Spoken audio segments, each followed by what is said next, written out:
Whether you're new to gaming or have been enjoying video games all your life, great gaming is not only about having fun and escaping the stresses of everyday life, but also being there to pick up our teammates, especially when they're down. Guardian down. We're a Destiny 2 podcast that focuses on three things: promoting a positive gaming community, sharing news around the industry in Destiny 2, and discussing thought-provoking topics in the game.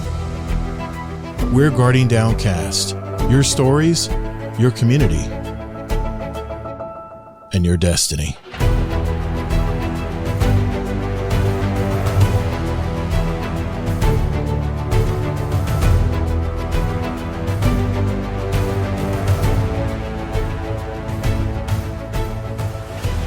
What's up, Guardian? Welcome to episode 341 of Guardian Downcast. I'm your host, ToddtheGatr, and I'm a Day One Guardian who loves gaming and especially the Destiny franchise. We're the podcast that's all about your stories, your community, and your destiny. For those of you who may just discovered our podcast, we're a weekly gaming show with an emphasis on the Destiny franchise, but we like to talk about other topics relating to our hobbies from time to time as well. We'll have our new roundtable format coming next week. So I hope you guys tune in to that. We'll be changing our format just a bit and our focus of our podcast just a little bit, just tweaking little things here and there. And that is ToddtheGatr on YouTube and Twitch. That's ToddtheGatr, and also our live stage channel in our Discord community. And of course, that's discord.gg/Guardian Downcast. I have my co-host from the great state of Utah with me again tonight, Mr. Kingsley Mack. How's it going, Mike? Hey, I'm all right. We have a sick dog we're dealing with, but I'm here once again. Yeah, we were talking about that before the show. Yeah, it's not fun when your dog starts to get up to that age, you know? Well, in this week's show, this is officially our last Guardian Downcast episode format. As of next week will be our rebrand and the start of Guardian Down Roundtable. So here's what we have lined up for tonight. First, we're going to check in with Bungie, see what's going on in this week in Destiny for January 29th. We'll, of course, mention only the highlights, and believe me, there's not a whole lot to talk about. Next is our topic of the week, where we'll answer the question, why hasn't Bungie improved this system in the game, as it will surely slow the bleeding of players and future content? After that, Kingsley has another tech article that he wanted to mention tonight. I think I have something I want to add as well. Next, we'll answer any questions from our community.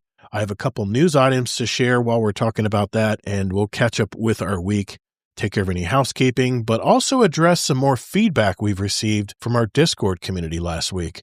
Finally, we're going to have some fun and spin the wheel of names for our 2026 speedrun question submissions from our Discord, and we're going to have two spins because we're going to have two winners of a $25 US Amazon gift card. I have to make sure I preface that because we've had some UK winners before, and their British pound is much higher than, or not much higher, but it's definitely higher than the dollar. So if everyone's ready for the last Guardian Downcast, let's roll. Hey, it's Todd with Guardian Downcast. You know, there's all kinds of ways that you can contact us. You can contact us on X. You can hit up our Instagram. You know, you can send us a voicemail, or you can even email us. You can just tell them, go to the website at guardiandowncast.com. You know what, Mike? You're exactly right. guardiandowncast.com. Later, Guardian. All right. This week in Destiny for January 29th. This week in Destiny, arrows have been shot across the sky and into our hearts. Arms Week has returned, but more on that in a second. Today, we're focusing or discussing a test we're launching in the Lawless Frontier, our game to give live stream happening now, and more. Arms Week, of course, returned this week. We have Medieval Hardware. It's a 6v6 game where only bows, glaives, and swords are permitted. No abilities or supers. And we have Rumble Hardware. You fight against 5 other players. No abilities or supers permitted. And there's 2 new weapons to check out. The King Orfeo. It's a precision frame arc combat bow, which I did already get one. And the Heron, an aggressive frame void glaive, which I have not gotten that one yet.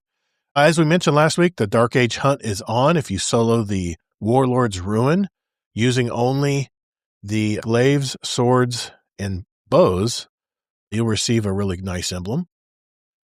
And the test they're talking about is called double invasion all the way. You know, with the Lawless Frontier, they have it where you can have invaders jump in and try to disrupt your progress. Well, in the Lawless Frontier, there's a strong possibility that your job will be invaded by another player.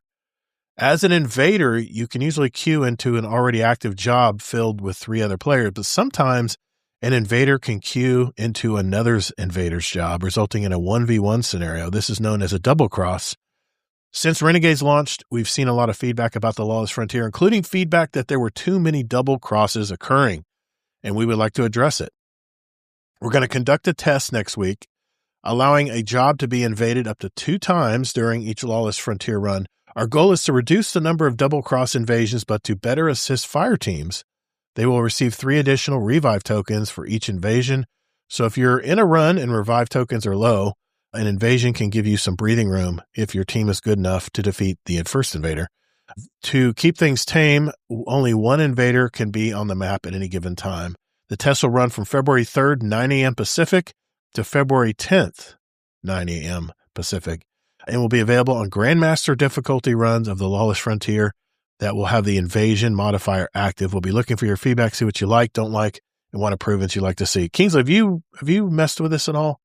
I really don't run a lot of this stuff. No one does. And I don't, so that's why I don't know why they're doing this. In fact, if you look at the popularity report, let me quick add this in my head. Okay. 5, 10, 12. Okay.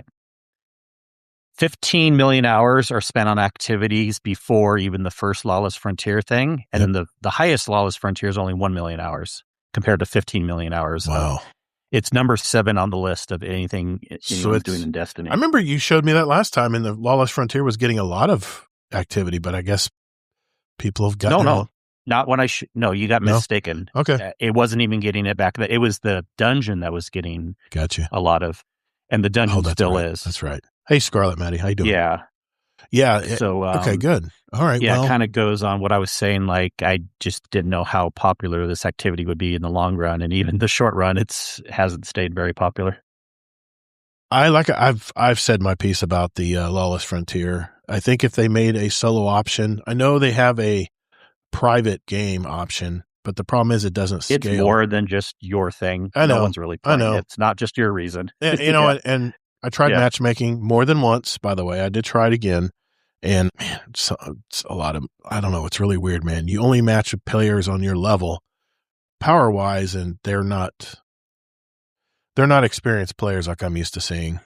They really don't know what to do when they jump in there. That's so stupid that Bungie put power level with hardness. That has nothing to do with Lawless Frontier. Also, that's portal issues. Yeah. And then, of course, the shared revive tokens amongst 2 other strangers. Yeah, you can really get griefed easy. I could see that happening. See, it's so funny. Like, I would say most of the people that got to power level really quick are actually not hardcore players as much. They're players that like to grind and get to things quickly. But a lot of us play, and I'm not saying I'm a hardcore player, but I'm up there. I'm like a B+ A- hardcore player. And then a lot of us were like, we don't care about the power number. So it's like power number did not mean how good you are. Right. Yet they're putting people into these groups based on power number, I know. So stupid. We won't go down that road again. We've already kind of shared our thoughts on that. But if power number mattered, then Gator's a lot better than me because your power number's higher than me. Whatever. I don't think I'm that bad. I'm that worse. I would like to think I got some experience. But I just think it's funny. I was like in the 300s for the longest time. I know. The only reason why I'm 505 now, the only reason is because you're running the raid and the dungeon now will power you up. Exactly. And, I do the raids and dungeon a lot. So, yeah. You remember when they did that Oath of Renegades where they said that was a community thing where, you would pick your side, totality, Tharsis, Pikers. Well, it's really weird. They had the final results from December 11th through the 19th, and the Pikers came back from nowhere and ended up winning the thing. Which I don't know how they did that last minute, but it's crazy how that works. But there's a graph on Bungie.net on this week's TWAB if you want to look at it. But the Pikers ended up winning. So there's a special emblem they have to everyone that is the Pikers. And the Pikers, that's me, by the way. And they said it'll be out available through a code later this year. So congratulations. We'll talk to you later this year. Later this year? Oh, that could be any time. Anyway, the new player guide. Hey, Kingsley, they've added another paragraph. Now they are talking about how to navigate the main menu screen. And they have a link if you want to go to that site and, see what it's all about. If you're a new player, especially to Destiny, check it out. There's a link. It says read it here. You can click on that and it goes right to the thing. Games to Give still going on. That's all I'm going to mention about that because they've talked about it for 2 weeks in a row. Trials is back and the Martlet Pulse Rifle returns as the featured weapons and has a chance of dropping from completing matches. I might actually jump in Trials this weekend, just at least for an hour or two, just to see if I can get it to drop because, you used to be able to go and rank up, St. 14 and get gear. You can farm gear and even focus stuff if you needed to with Ingrams and stuff, but that's no longer. I went to St. 14 thinking I could still do that. And no, the only way you can get it is in game now. You just have to play the game. It's easier now. It drops even more common. We'll see. I'll let you know. I'll let you know next week if how often it drops. But I'm probably it won't for you. But I promise the average for everyone is it does drop more often now because from previous weeks people talking about it. Yeah. Well, I'm going to play on console because I don't have much patience for cheaters on PC, and I'm sure there's cheaters on the consoles too. But at least I'll have a less chance of running into cheaters. So I'm gonna definitely put it on my schedule to run it for about an hour and just see how things go. See if I can get that Martlet Pulse Rifle to drop, because when it comes to Pulse Rifles, man, I will grind for those. Player support report. They talk about an upcoming server testing they're going to do. Let me just mention this real quick. We wanted to give an early heads up about an upcoming server testing we'll be conducting to gather data on a minor backend change. While we normally wouldn't post about this, we anticipate this test might impact some players. So starting at 11 a.m. Pacific on Thursday, February 5th, ironic, that's about the time that Marathon drops, I believe.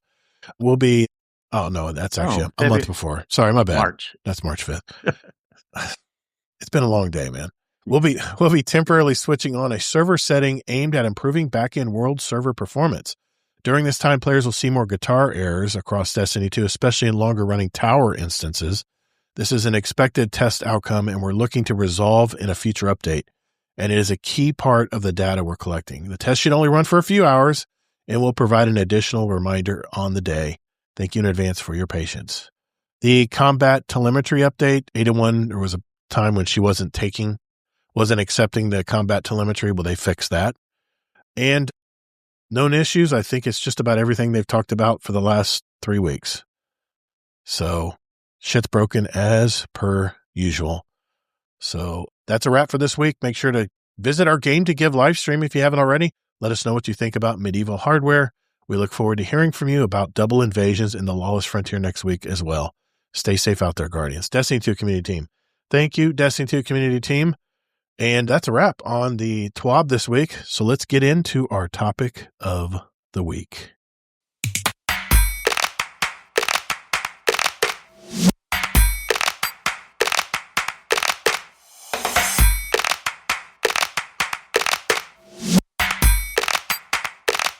Hey, Elmer Fudd Games here, and you're listening to Guardian Downcast.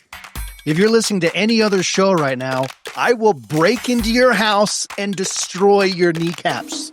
I will twist off the headboard of your bed so when you go to stretch in the morning, you fall between the crevice. Guess what? Dog hair and old socks. Disgusting. No one wants that, but we want you to listen to this podcast. How's that? Was that good? I like it. Well, Kingsley, as this is the solely Destiny-based episode, the last one for the immediate future, I wanted to end up with a topic of the week related to the Destiny game. This topic, I think, will help rejuvenate the player base, or at least stop the bleeding of players, especially going into future Destiny content. If Bungie wants to, if they want the Destiny game to be community-based IP, then it needs to start at the building blocks of a great gaming community. And what I mean by that is improving the severely outdated clan system. The current clan system, I don't think has been updated since Destiny 2 first arrived in 2017. So I'm just going to mention some things here that I think that they need to change ASAP if they want to keep more players involved in the game. The first thing is something we've always talked about, they need to increase the clan size from a measly 100 to 500 to 1,000. I mean, you can add up to 2,000 friends on PlayStation Network alone right now. So why are we still keeping caps of 100 on Destiny 2 clans? I'm just curious. We have to have 3 separate clans because our first clan filled up so quick, we had to make another clan. That clan filled up really quick, so then we had to make a third clan. And the numbers fluctuate. We tend to trim, trim and people that aren't playing the game anymore, obviously, and make room for new players who want to get into our clans. But what do you think? You think that's something that will help, or do you think it matters? No, it doesn't matter. People don't leave a game because the clan's not good enough. The clan system's Really? not good enough. I play tons of other games where they have good clan systems better than Destiny, and people do not ever talk about the clan systems at all. Really? They just group up through Discords like we do here. They're like, oh, here's the clan reward this week. It's not that big of a deal. It's always better rewards outside of the clan rewards.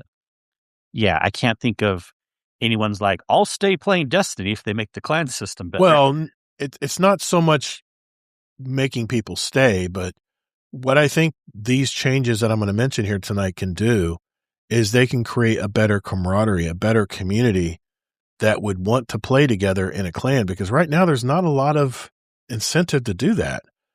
Another option, which I think we've had some experience with in the past, is the option to merge clans. I mean, long ago we had a medium-sized Canadian-based clan that decided to join our Guarding Down 1 clan. I think there were instantly 75 players joining up from a defunct clan. They wanted to jump ship, so to speak. So there was no real easy method of doing this, and it was clunky as hell. And our admins just about lost their minds trying to make the transition smoothly. Just add an option to send an invite to the clan you want to merge into, and done. I mean, of course, clan size would need to be 10 times what it is now, to make that happen. But I think we've had the number one thing we get when we have new players come into our community. The thing they say is there any room on the clan in your clan, because my clan isn't active anymore? And I think the things I'm going to mention here will make clans more active. I really do. Regardless of content. I really do. Because, like, for instance, the one thing right now in your clan, you have beginners, you have members, you have admins, and then you have the founder. Those are the only 4 roles that they have on the site right now for clans. What if they made ranks in clans? Like, more rewards. I mean, you could have it where you could rank up. Like you can rank up right now in our Discord. Like, the more you post and engage with the community, your rank goes up. You start at it like a Vandal, and then you go into a Scion, and then a Scion into, you just keep moving up into the rank system that we put together for our community. But what if you could do something like this inside the clan? Like, people who play even the most hours in the game will go up in rank in the clan. And it'll show, they have a beautiful tab on the right side of the clan page that shows whoever's playing, what level they're at, if they're a member or a founder or whatever. And there's a whole list of people on the side that are playing the game. And you can also look at a clan list of players. It'd just be really nice if there was some way you could actually earn rank inside the clan system on that page. Depending on, it could be, you could create a checklist of you have to complete these things to go to the next level, or these things, this checklist of things to do to go up even higher in the level in your clan. And it would easily show where your Sherpas are in your clan. It would easily show where the players who have done a lot into the community and into the clan and in the game, that people would be able to say, hey, it looks like you're a pretty high rank in the clan. Can you help me run this? Can you tell me what I need to do here? Things like that. I mean, we assign roles to people in our community, like if they're in-game seekers, or whether they're Sherpas, or whether they're willing to help people out. We have different roles in our community where we can assign that to people who want that.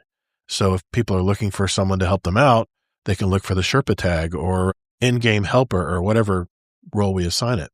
You think that would be, I mean, what do you think about that? Well, that's a good idea, even though that's something they should have had from day one, because many other games already have that. Even though I was saying like the clan's not necessarily keeping people from playing, because when we group up with raids, even if we had clan sizes of like up to 1,000, we're still going to be using the Discord to group up and do things. There's still going to be people that aren't in the clan that we want to play with. Of course. And so clan isn't really a good place ever to group up for social aspects. But the leaderboard stuff, I mean, come on, other games have had that for years. Like it was kind of fun going in Division and seeing like me or Rodimus like popping between the number one spot. Me personally, it doesn't necessarily get me to play more, but the week that I did play a lot, it was kind of fun seeing me in the number one spot. And then the next week I didn't play that much and I was like down in the number 10 spot. And then I didn't personally care, but some people might be motivated, I suppose, to like play more and stuff like that. See. Yeah. There was a site. And then as far as size, I do know some games are more than 100, but there are a lot of games that have a precedence of 100. And I think probably the reason why they do that, it's not even a technical thing, but I feel like they just don't want any one clan to get too big or too popular. Like Division and a few other games also have 100 limit. And you don't want like all these streamer groups like just like getting like 3,000 people and then no one joining other clans, because they're all super popular. I mean, I think it's almost like you should keep clans at 100, but have an alliance is a better idea in my opinion.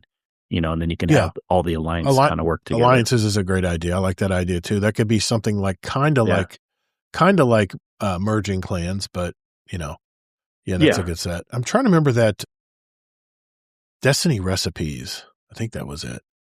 Yeah, Destiny recipes. Remember they'd give you a checklist from season to season. It would show you how many bounties you've hoarded up, and then you could actually pull up. You could actually pull up a leaderboard for your community, and it showed a leaderboard of who was better prepared for the next season versus you. Man, I would cling to that site all the time because the leaderboard was always jumping around. I love that part of it. I really wish they did something like that for sure. But just something else to think about, But. Yeah. And also it would even be more fun. I still think we should limit clans to 100, but have alliance instead, because wouldn't it be fun to have like different groups within Guardian Down having mini competitions from time to time, yet we're all in the same alliance, Yeah, I liked, we definitely want to do that. Hey, Jealous. So that's why I think there are good reasons to limit to 100 potentially, but don't limit the grouping together. Let us create alliances and have like, we can be together yet separate if we care, Scarlet Maddie said in the Discord chat, we would love the Warframe take on clans come to Destiny. Allocate says clan halls, clan research for items, weapons, and Warframes. Add WoW to that, 100 people per clan, but each character counts as a separate body. Customizable ranks that the leader sets, no auto-promotion. Leaders and officers have to move people around, but the ranks can be named to easily designate who does what. That's a great idea too. Have it in the control of the admins of the clan. They can have a vote maybe to promote somebody who's really been showing a lot of interest. I like that. How about a clan clubhouse? That's another game that limits at 100. Yeah. What's going on, Jealous? Jealous tier 3, 7 months. Thank you, brother. That is fantastic, sir. We appreciate you, man. All that goes back to our community. Thank you about that. Another thing I had listed here is the clan ranking right now. I think there's 6 levels total. How about we expand this some more? How about more rewards at power, by the way, not at 300 like it is now? More materials to help armor builds, especially to those less experienced guardians who are in the clan. How about a clan ranking and leaderboard system wide? I mean, built into Hawthorne's, UI, we could have top players this week in the clan. Anything like that you could put right there. Friendly competition between clans, maybe a nice clan emblem once the max rank is achieved, and expand ranking beyond the current level. I mean, we pretty much max out our rank within a few weeks. I think we get to level 6 pretty quickly. And how about more direct clan XP from clanmates? Remember we used to play anything in the game and you would see little clan XP pop up on the side window where you could tell someone was adding XP to the clan? I hardly see that anymore, man. I don't know if they just discontinued it or what, but make more direct, maybe make rewards from higher clan ranks progressively higher, sought after and rewarding. This is just such low-hanging fruit for Bungie. I mean, this is such an easy change they can make just to the UI at Hawthorne, you know, where everybody goes to check in the clans. You know how many times I've checked in to Hawthorne to get my clan rewards every week? I haven't, because they're all low level. I have like 1 million Ingrams sitting at Hawthorne ready to pick up, but they're all 300 level. What good is that going to do me? And the I think I'm pretty sure the armor you get is all like tier 3. It's like they're just afraid to give out rewards to clanmates. I don't know. I just don't understand that part. Even before the low level, I still didn't go to the clan rewards because they were worthless to me. They just typically weren't something that was, it was either some old weapon or armor that was in some weird loophole. Or like, you care about power. I don't care about power, but that's another thing. But I just never really had a reason to go to the clan for the longest time. Yeah. I mean, of course, you know, if you make something super appealing, then people, and then all these clans fill up, and then people will be sad when they can't get in a clan that gets that done. It's that the only way you can earn the reward is having an active clan, you know? Exactly. Yeah, exactly. That's kind of sad for some people. Yeah. Yeah, it's capped at, Deadpool shows up in the game right now. He says it's capped at 5,000 per character. Yeah, that's per week, by the way. I'm pretty sure it's per week, Deadpool. So you have 1,250 of 5,000 for the week. And yeah, I know that keeps people from like larger clans. That keeps them from like spamming, because it does reach a cap every week where it won't progress until the next week. There's so many weeks that it won't allow you to max out your clan on day one, is what I'm saying. And every clan account that's in the clan can contribute 5,000 XP to the clan every week. But here's the thing, Deadpool. Have you ever seen it in game that you're contributing to the clan? You used to be able to see that all the time, but I never see that now. Whenever I'm playing solo ops or whatever, I never see clan XP 250 or clan XP 500 from playing activities. It's like they just don't care to even put it up there anymore. To know that and the only way I know I'm contributing to the clan is by doing exactly what you're doing, Deadpool, is to look at your clan page on your game and see how much you've contributed for the week. But there's no way to know if what you're playing is contributing to the clan. It would be really nice and gratifying knowing that you're helping.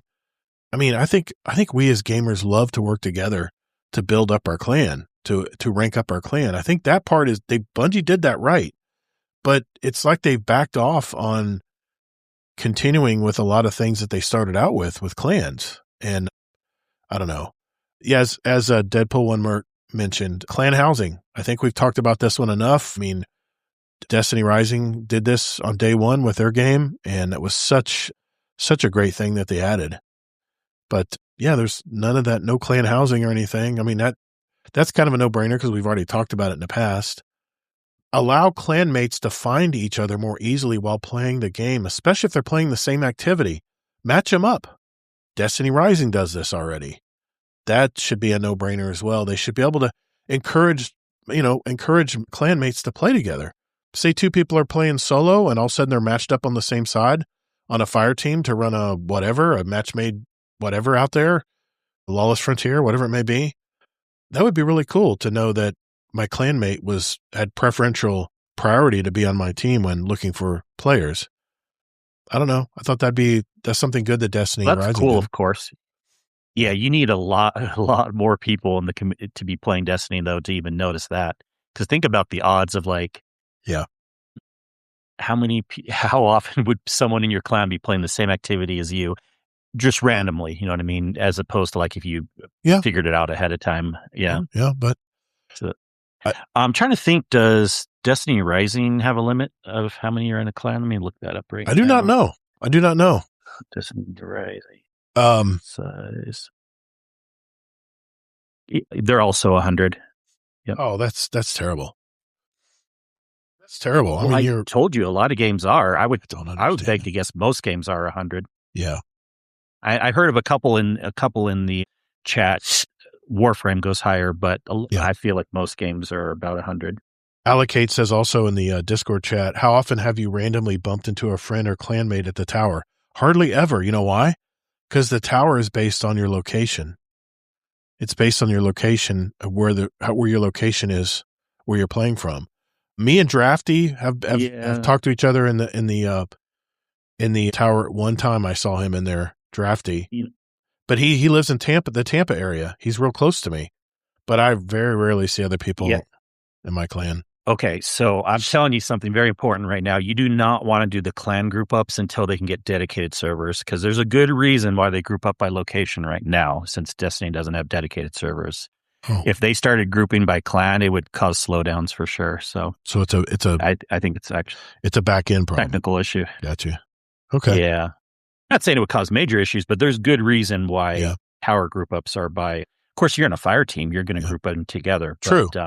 Just for all the randoms, it makes sense to do it by location. I mean, because since they don't have dedicated servers, it helps it go faster. There's a ton of people in our clans that I'd love to just jump in and say, hey, welcome to the clan. You want to play something tonight or something? You know, it wouldn't be that hard to do, but it would be nice if the game made that more accessible, you know, than just scrolling through your clan friends list, you know, your clan list, because they don't really tell you what they're doing. It just said they just either online or offline.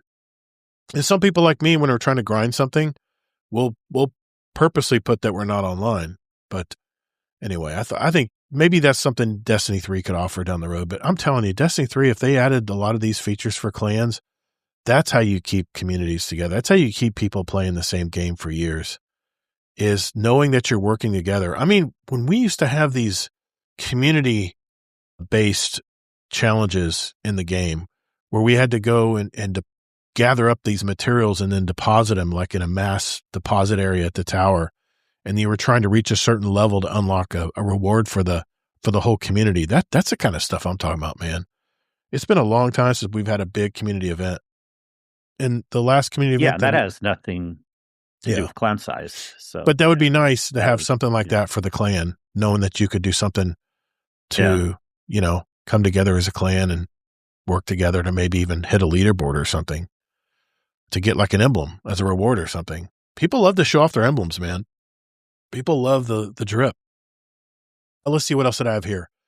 I love the fact that they had the clan staff customization per season, but that stopped so many years ago. I thought this was a great addition, but I tell you the problem with the clan staff, it's not real easy to find in the game. It's very clunky finding it to customize it to begin with. And if you don't know where to look, it'll never be used. So that's a fault of Bungie, because I think the clan staff customization was really cool. It'd be nice if you could show that clan staff in game, you know, like say you're playing as a fire team and you're playing trials. You could stomp in the animation, you could stomp down your clan flag right there at the front, representing your clan and your fire team that's together. I thought that'd be kind of cool. I know we're in the big time copium area right now, but I'm just saying these are things that came to mind last night when I was thinking about this. Let's see. Another thing I wanted to mention here was we talked about clan housing. I think the biggest thing that I've already mentioned is making clans larger. I think that goes without saying, because there's a lot of big communities out there who it would be so much easier if we could just put everyone in one clan. Because we have a clan channel now where clan members can communicate with each other, but it's really kind of wonky because we have 3 different clans. We have to assign them a clan tag role so they can even see the channel. And it's just there's no real good system out there for clanmates to talk together and communicate together. And that's just sad. It just really is. Well, Discord will always be better no matter what game you're talking about. That's what it's made for. That's the way people should be talking together. Yeah. That's what it's made for. I mean, for like voice chats and stuff. Yeah. I wish just text chatting during the day. Yeah. Yeah, exactly. In fact, I'll mention that the people that only chat in the clan, you're missing out. You should be chatting in Discord, because there's a lot more eyes will see it. You know? Yeah. And we have a GDC clan channel where only clanmates see that channel, and you can talk in there. Now, it also does, we all get notifications in there too for whenever a clan engram's unlocked for whichever clan out there. So you'll see a lot of those notifications in there, but you can easily create a thread, break off into a separate chat. You could do anything in that clan channel. So there's a lot of ways you can talk, or even just say, hey, let's get a clan raid together tonight or something. And that's a place you can do it. I wish it was easier to accept new Guardians into our clans. We only have one requirement in our clans, and that is you have to join our Discord community, because that's our hub. Discord does such a better job of communicating to our clanmates and community than Bungie's website. It's just kind of wonky. I mean, it's there, but it's really tough to bring people together in that clan chat that they have on the app on your phone and stuff. And some people still use it, by the way. Some of our clans use that chat. But we really like the fact we want people to come to our Discord server community, because we have so much more to offer here than the one-sided clan chat that they have in the app or on the website. It'd be nice if there was a better system. There's no real system in place to check off any requirements we have for the clan. So we have to manually do this. And it can be frustrating, especially for new members who have met the requirements, but maybe their gamer tag isn't the same as their Discord gamer tag. We have to double check and cross-reference and send them links to request to be in the clan. It's just a lot of back and forth. I just wish there was an easier, more smooth way to transition people into clans other than requesting to join and things like that. So that would be something they could definitely work on in the future. But here's the thing, man. Clans, they can be the glue that holds together Destiny players. I think it's just one of a lot of missed opportunities at Bungie that they could have capitalized on. Maybe they'll hear this and decide to reinvigorate the clans going forward. I mean, definitely with the Destiny 3, I think this would be something very important to have in place. But any final words on this, Kingsley, on the clan system they currently have in place? Yeah, I love all the ideas. I think they're good, but I do think there's some copium there. It would make like a 5% difference. People are not leaving the game because the clan systems aren't good enough. I don't know. If there were leaderboards and stuff where people could compete within the clan to maybe have a friendly competition, and the admins can get together and decide, well, this person won, so they get promoted, or they get promoted up to so it'll lieutenant. So like I said, they implement those and it'll get people to play 5% more, but it's not really a big picture feature to keep people playing. I know there's a lot of things that Destiny needs to work on right now, and I was trying to think of a topic that was Destiny related before we move on to the new format next week. And I thought, man, this is one thing. I was going through Reddit, and there's just some of these posts are years old, man, that still to this day hold up, that these things just need to be worked on. And I just think the clan system has to be on point in the future of Destiny 2 or 3 or whatever it may be. But the first thing they got to do is they have to increase the clan size, because when you can have 2,000 plus friends on PlayStation, it's really tough to grind all those friends down to just 100 in a clan. I don't know. I just was thinking about this late last night, and I said, yeah, there's just a few things I just really want to get out there that I think could really help the clan system, because the site is... Well, thank you for bringing up an actual new topic. Actually, you have talked about this before in the past, but as far as... It's been a while. It's been a while, so yeah. I know. At least it wasn't a repetitive thing. No, I didn't want it to be something... the last several weeks. Yeah. I didn't want it to be something we've already talked about. We already did the wish list episodes. So. I know, right? I mean, like I said, that's our these last... are all... I would never say any of these ideas are bad. Well, except for maybe the 100 thing, because I think there's a precedence there, and alliances are better than an actual clan. But of course, add the leaderboards, add all the fun stuff, If they had alliances, I'd be happy with that versus making the clans bigger. If they could just do alliances, that'd be fine. I'd be okay with that. Yeah. As long as it shows... there's reasons why that's a smarter play than having a clan that can go really high. And maybe you list your clan, 3-digit, 3-letter clan, and then have like a backslash and the other clan that you're aligned with, next to it. Then you're representing both clans. Yeah, that'll just be kind of cool. Okay, well, that was it. That's all I had for our topic of the week tonight, but we got a lot of other stuff to talk about tonight. And I think the next thing we're going to talk about is a few tech articles here. So we'll do that when we get back.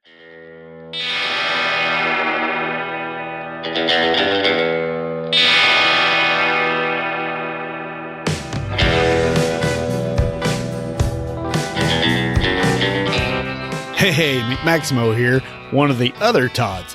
You're listening to the Guardian Downcast, home of the coolest Discord group on the frickin' planet. Word.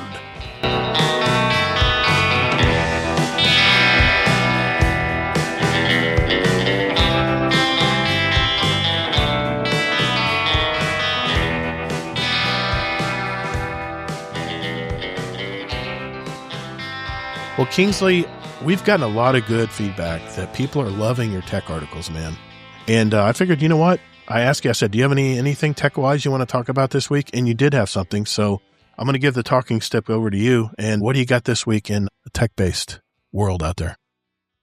Yeah, I know it's funny. For me, I don't even necessarily consider all these topics extremely tech talk, but it is still computer-based. I guess it's technically tech talk. But this is just a passion of mine, and I do want to hear what other people have interests in, and I will keep things up to date when there's movement in RAM prices or SSD prices, things like that. Right. But anyone who doesn't know, my main business, I run an Apple consulting business. What that means is I help go into businesses as an outsourced IT partner. I'm basically like their CIO, basically, or CTO, to help them run. And I'm like, outsource tech support way cheaper than most small businesses. It's not worth them hiring an in-house IT person because it's just, they could pay me a few hundred to several hundred a month versus a couple thousand for an employee,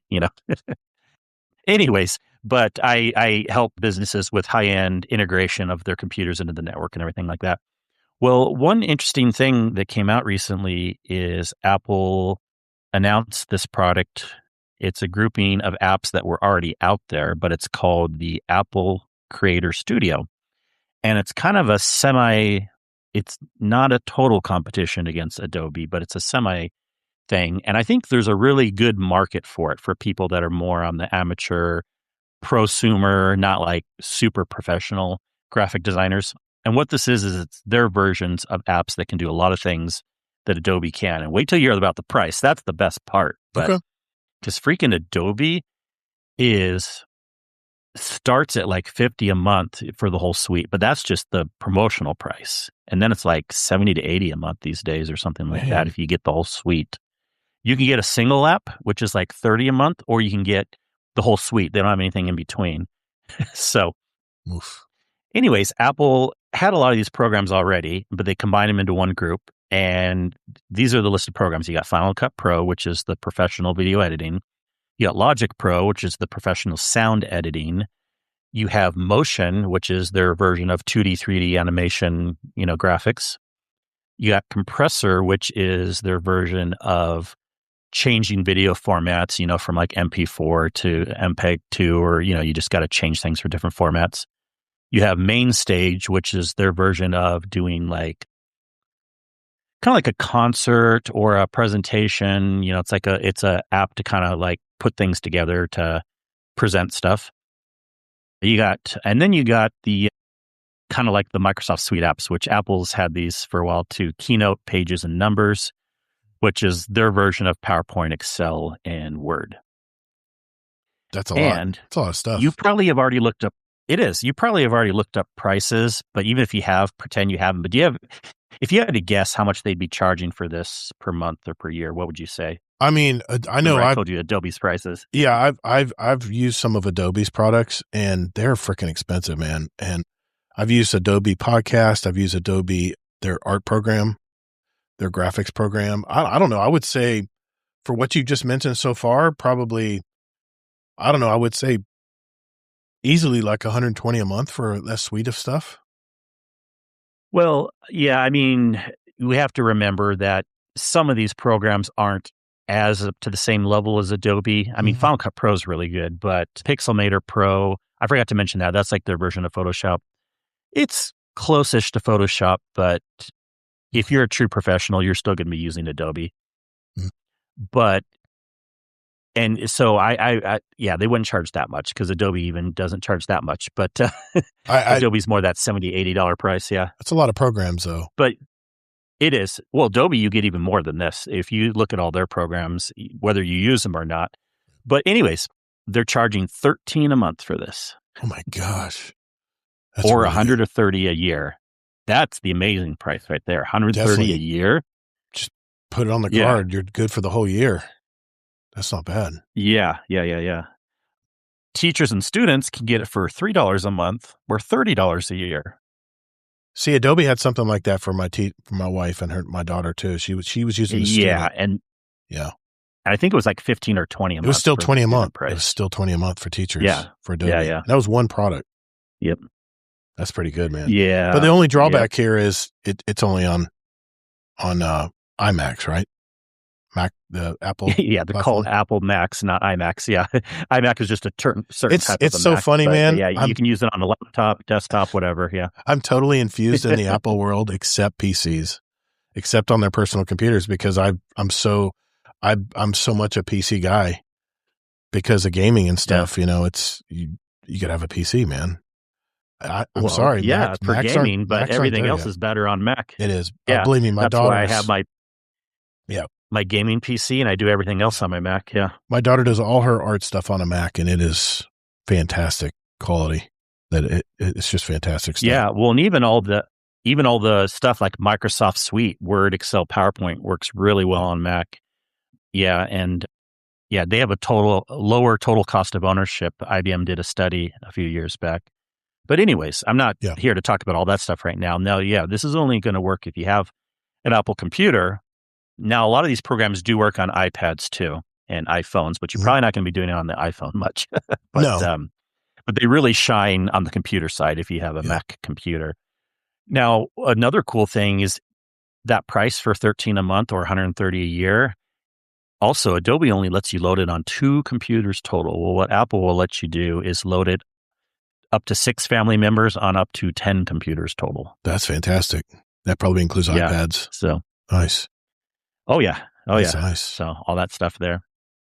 So now here's the last interesting thing about it. A lot of these programs already had a purchase price. Final Cut Pro, if you wanted to get that before and not have the subscription thing, it was $300. Well, also Apple's doing something cool where they're letting you do subscription or not. So if you already paid for Final Cut Pro $300, you get to keep it, and they're still updating it for now. I mean, they may have changed their mind 5 years down the road. I can't guarantee anything, but usually when companies go to subscription, like Adobe, whoever, they only offer subscription only. They don't have the option for either or. So it's kind of cool that they're doing that. Yeah. Because I have now. Go ahead. Yeah. Well, I mean, I have. Sorry to interrupt. I have. What is it called? The QuickBooks. I have QuickBooks Online. That's how I run my business. And I have to pay like $38 a month. And they keep raising it every 6 months. It's just $3, $3, $3. And it just keep adding and adding. It just keeps going up all the time. And they used to have it where you could buy it. I used to own the program. But now it's nearly impossible to get the QuickBooks program unless you want to get an older version. But if you want to integrate it with online banking and stuff, you have to go their online route, which means it's a subscription. You have no choice, really. So, and expensive. Prices will go up either way, subscription or not. Like the $300 one-off price could be $350 next year. Who knows? But and the $12.99 a month subscription could be $14.99 a month next year. Who knows? But all these starting prices are sounding really good. What you do get for the subscription is you get all the products. So if you're using 2 or more, it's like a no-brainer. Yeah. Or if you just want to test things, they also have a 3-month free trial.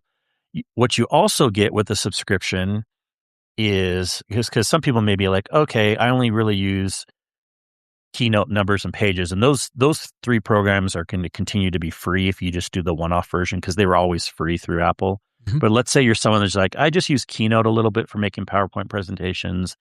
And then I kind of want to use Final Cut Pro, but I don't know if it's worth $12.99 a month. I mean, here's what you're also getting for the subscription is in the programs, you get all the stock images stuff too. So Apple's starting, you're going to get imaging, you're going to get AI built into the programs, and you're going to get templates too. So that is one more thing to make the subscriptions a little more worth it. all the AI generation of images and all the stock images and all the templates. Can you say all the programs one more time? You don't get those right now in the programs. You say all the programs that are included one more time? Final Cut Pro, video editing, Logic Pro, sound editing, Pixelmator Pro, that's like Photoshop, graphic editing, right. Keynote, which is like PowerPoint, Pages, which is like Word, right. Numbers, which is like Excel, Freeform. Freeform is like a board program, like you can draw ideas like on a board. Gotcha. Motion, which is 2D and 3D graphic, like like you can do for your streams and stuff. You want to create an intro.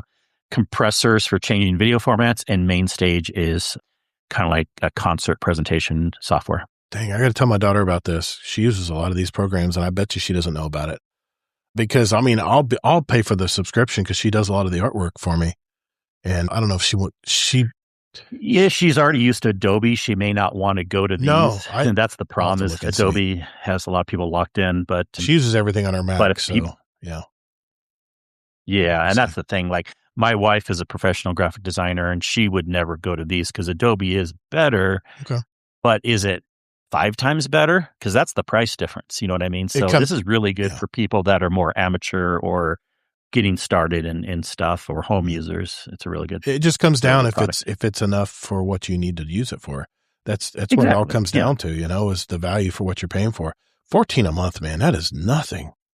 You know what? $13 a month. Yeah. You know what? All the services I use, man, it adds up so fast, man. I mean, just the AI, some of the AI editing help I get, like Alphonic, is $29 a month. And I only have so much time-wise, so much. They measure files you upload to do like sound, like background cleaning and stuff, or voice equalization, things like that. If you put in like an hour segment, that's an hour off of what you can. They give you a cap of so many hours per month, and then you have to pay more. I mean, that's just one of many programs that I use in my editing. Or OBS is free, but there's a really high skill ceiling when it comes to using OBS. There's a lot of things you got to know about it, but I'm telling you, man, that's just such a good deal. If I was a Mac user, I would definitely jump on this. But I'll check with my daughter and see if that's something she wants to do. But yeah, good story. Yeah, that's good to mention. I knew something about it when you mentioned it to me. I heard it on another tech podcast, but man, that's a fantastic deal. Can't beat it. And I have one other bonus thing, just because this is late breaking news, and I don't have much to say about it yet because no one really knows much about it. But Apple bought today a $2 billion company for $2 billion. Something called Q.AI. Apple bought an AI company. Really? But they're switching to Gemini though. No. See, this is something different. Yes. Okay. No. This is nothing. This is a different AI thing. Okay. We don't know what's happening with it yet. And this company, Q.AI, it's kind of a secretive company. We know they're Israeli based, but and supposedly they do stuff with sound. And people are like, well, what does that mean? But supposedly it's not even literal sound, but it's like sound cues and nonverbal sound stuff. And I guess it's going to be maybe even like a wearable or tech, or maybe your phones or your headphones can use AI to know what you're thinking or about to say without having to say it super out loud. Scary. Because, people that can read lips and people and stuff like that, you can actually kind of know sometimes. And when you talk to yourself a lot, I don't know. I mean, I don't talk to myself out loud, but I talk to myself in my head sometimes. But supposedly, I've heard that when people do studies on that, your lips and cheeks move like a little bit that most people can't notice. Jeez. But if you had tech that can notice that, you could be thinking something in your head if you wanted. You don't have to. This is all opt-in, and you could have it potentially dictate and stuff. And so God. I don't know what this is all late breaking news. It just happened today. But a $2 billion acquisition, Q.AI. And yes, Apple's using Gemini for their main AI stuff, but this is a different thing that might be a hardware-based product down the road. Wow. We will see what it turns out to be. Well, thanks, Kingsley. The thing I wanted to mention tonight, I'm actually going to show you. This has been talked about before, but I want to know what you guys in the chat think about this. I ran across this. I actually got an email about this They actually offered this to me. I don't know why, because I'm older than dirt. But I just want to show you guys this and see what you guys think here. Apparently Razer, who makes keyboards and gaming mice and all that stuff, they have this little companion that sits next to your bed at night. And I'm just going to play the little 1-minute ad here. Those of you on audio will be able to hear it. Wakey, wakey, rise and shine. Morning, Joey. You were snoring again. Definitely wear your favorite green jacket. Look, now we're really vibing. Have a good day. Hey, cutie. Hi, Amanda. Great brainstorming last night. Actually, I need more. What if we flip the design here? Do you think it can work? Nice. I think you're onto something. All day, soldier. We need more air support. Yeah. Whoa, clean Did you see shot. that? Nice one. Oof. Maybe aim for the head next time? Break line of sight. It's to burst fire mid-range. GG, that was amazing. Ready to go again? This is Project Ava, your AI desk companion.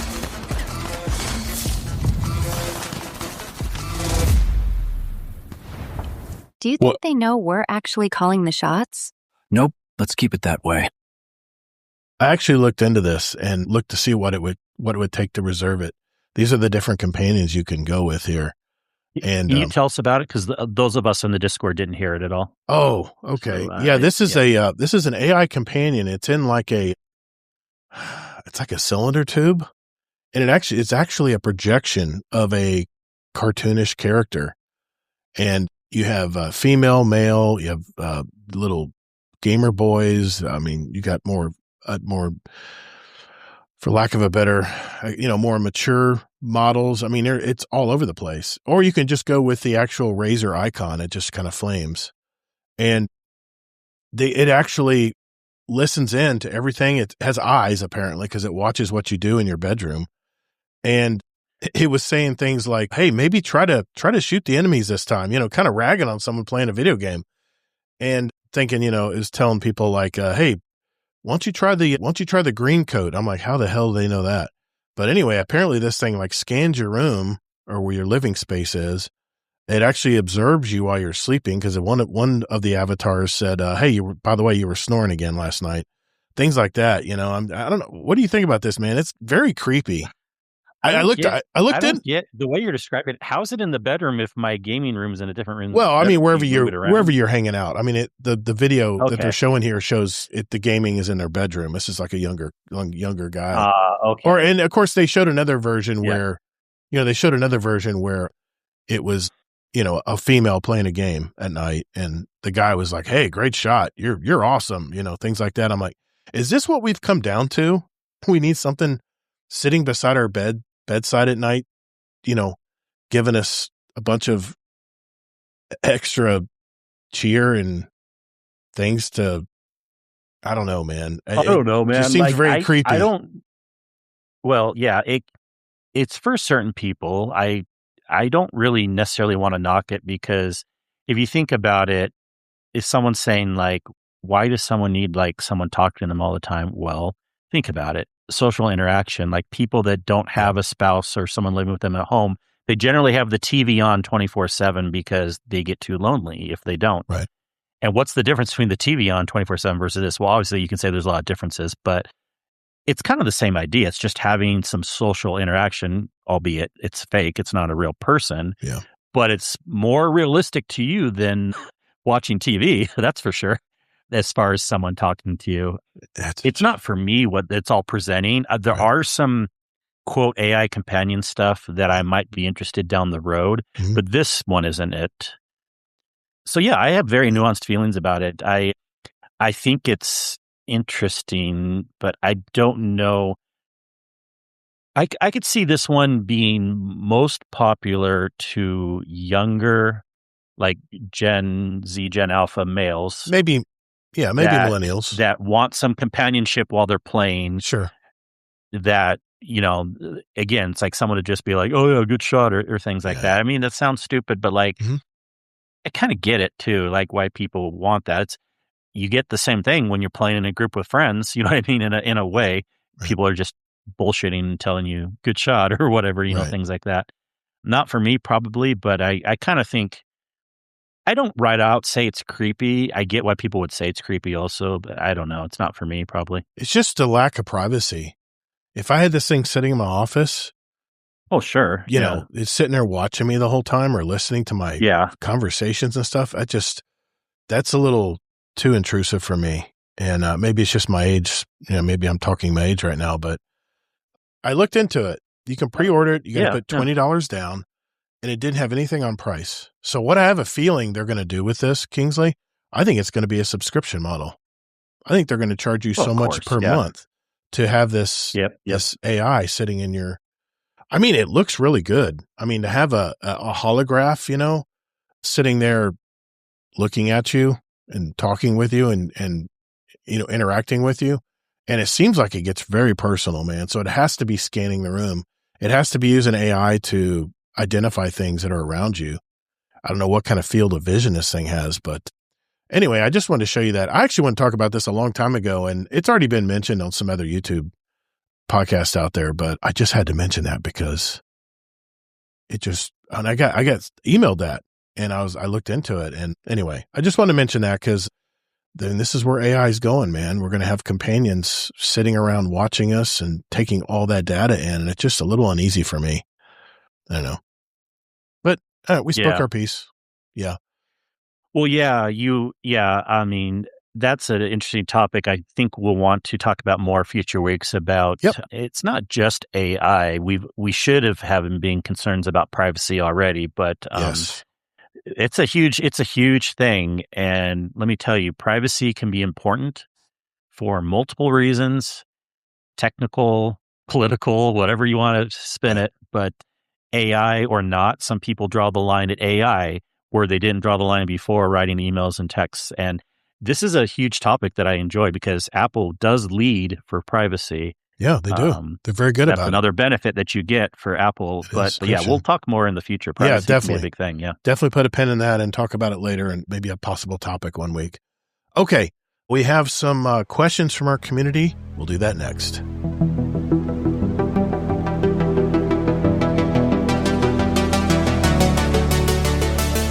Hey, Guardians, would you like to send a question for the show to us? There are 4 ways to do it. First, you can join our Discord server at discord.gg/Guardian Downcast. There's also a join link in our show notes down below.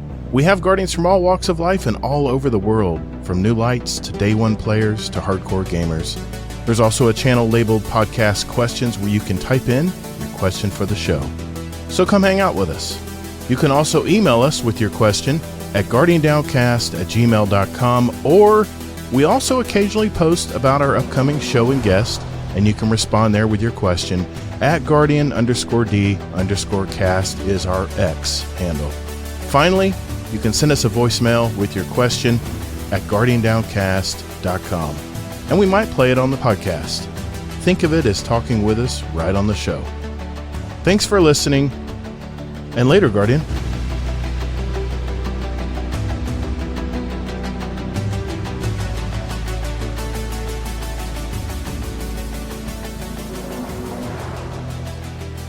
All right, ladies and gentlemen, this is a segment of our show where we get our questions from you guys.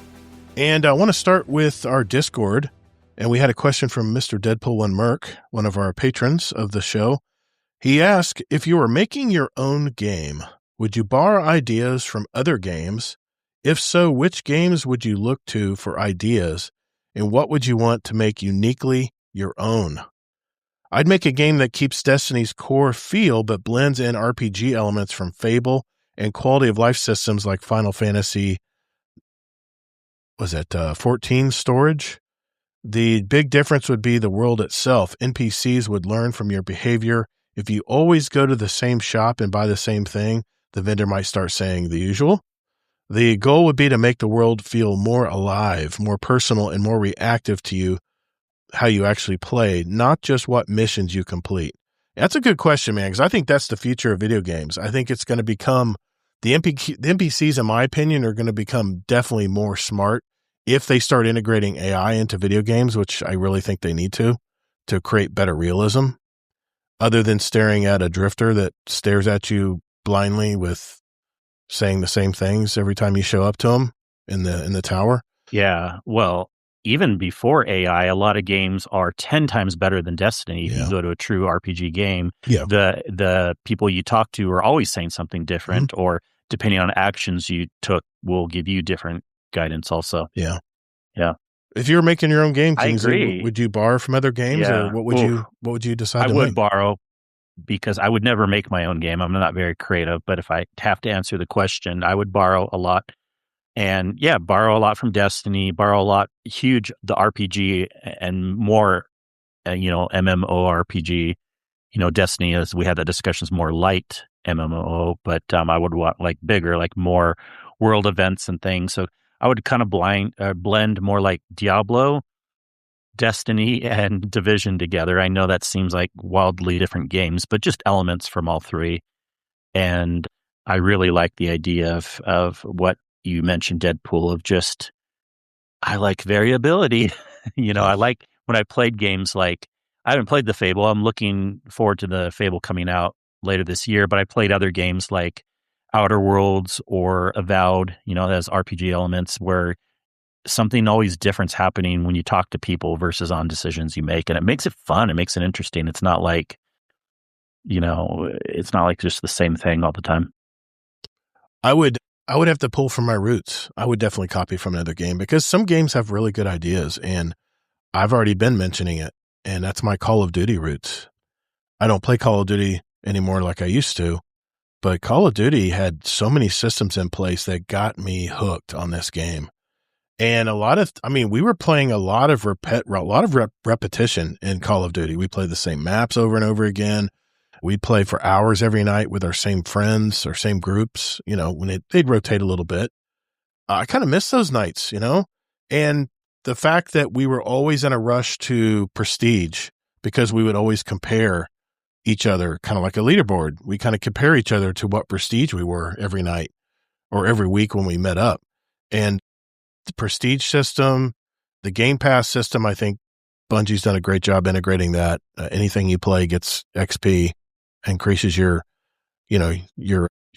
battle pass or whatever you want to call it. And now they have Destiny has also one for your weekly stuff, for your weekly seasonal stuff. You got the Vanguard orders now. Those are all things that I think could be even improved even more using aspects from Call of Duty. And there's a reason Call of Duty is the best selling game every year, even though it's so dang repetitive. It's the same game, just a little twist, little twist of venue, little twist of time period, different twist of guns, but still people are buying the heck out of this game. And I think this year was its worst sales ever. And I still think it broke like 10 million games sold. No one even comes close, man, to what Call of Duty sells. It's crazy. Maybe EA has a few games, especially like FIFA games and stuff. I know they're real big internationally, but they probably sell millions and millions of games too. But yeah, I would pull from my Call of Duty roots. Also, Killzone 2 was a game I played a ton of, and I would definitely pull aspects of Killzone 2 from that, where it had different classes. You had medics, you had different, just like running soldiers. You had people that could if you were getting spawn camped, you'd have different characters that could run invisibly out into the world and set up spawn beacons and stuff like they have in Battlefield, things of that sort. So yeah, I have to take it from a shooter perspective, because that's what I play shooter games. So yeah, good question though. Good question. Dadbod Hero has a question for us. He says, is there a video game that takes you back to the very specific moment in your life, like the room, the TV, and the time of night, and person who you were back then? Do you think this game would still hit the same for you today, or was it perfect in the moment because of the season of life you were in when you played it? Man, that's a deep question. That's a good question, though.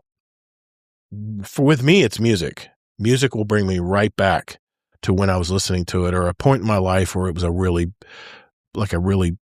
big point in my life. Like, for instance,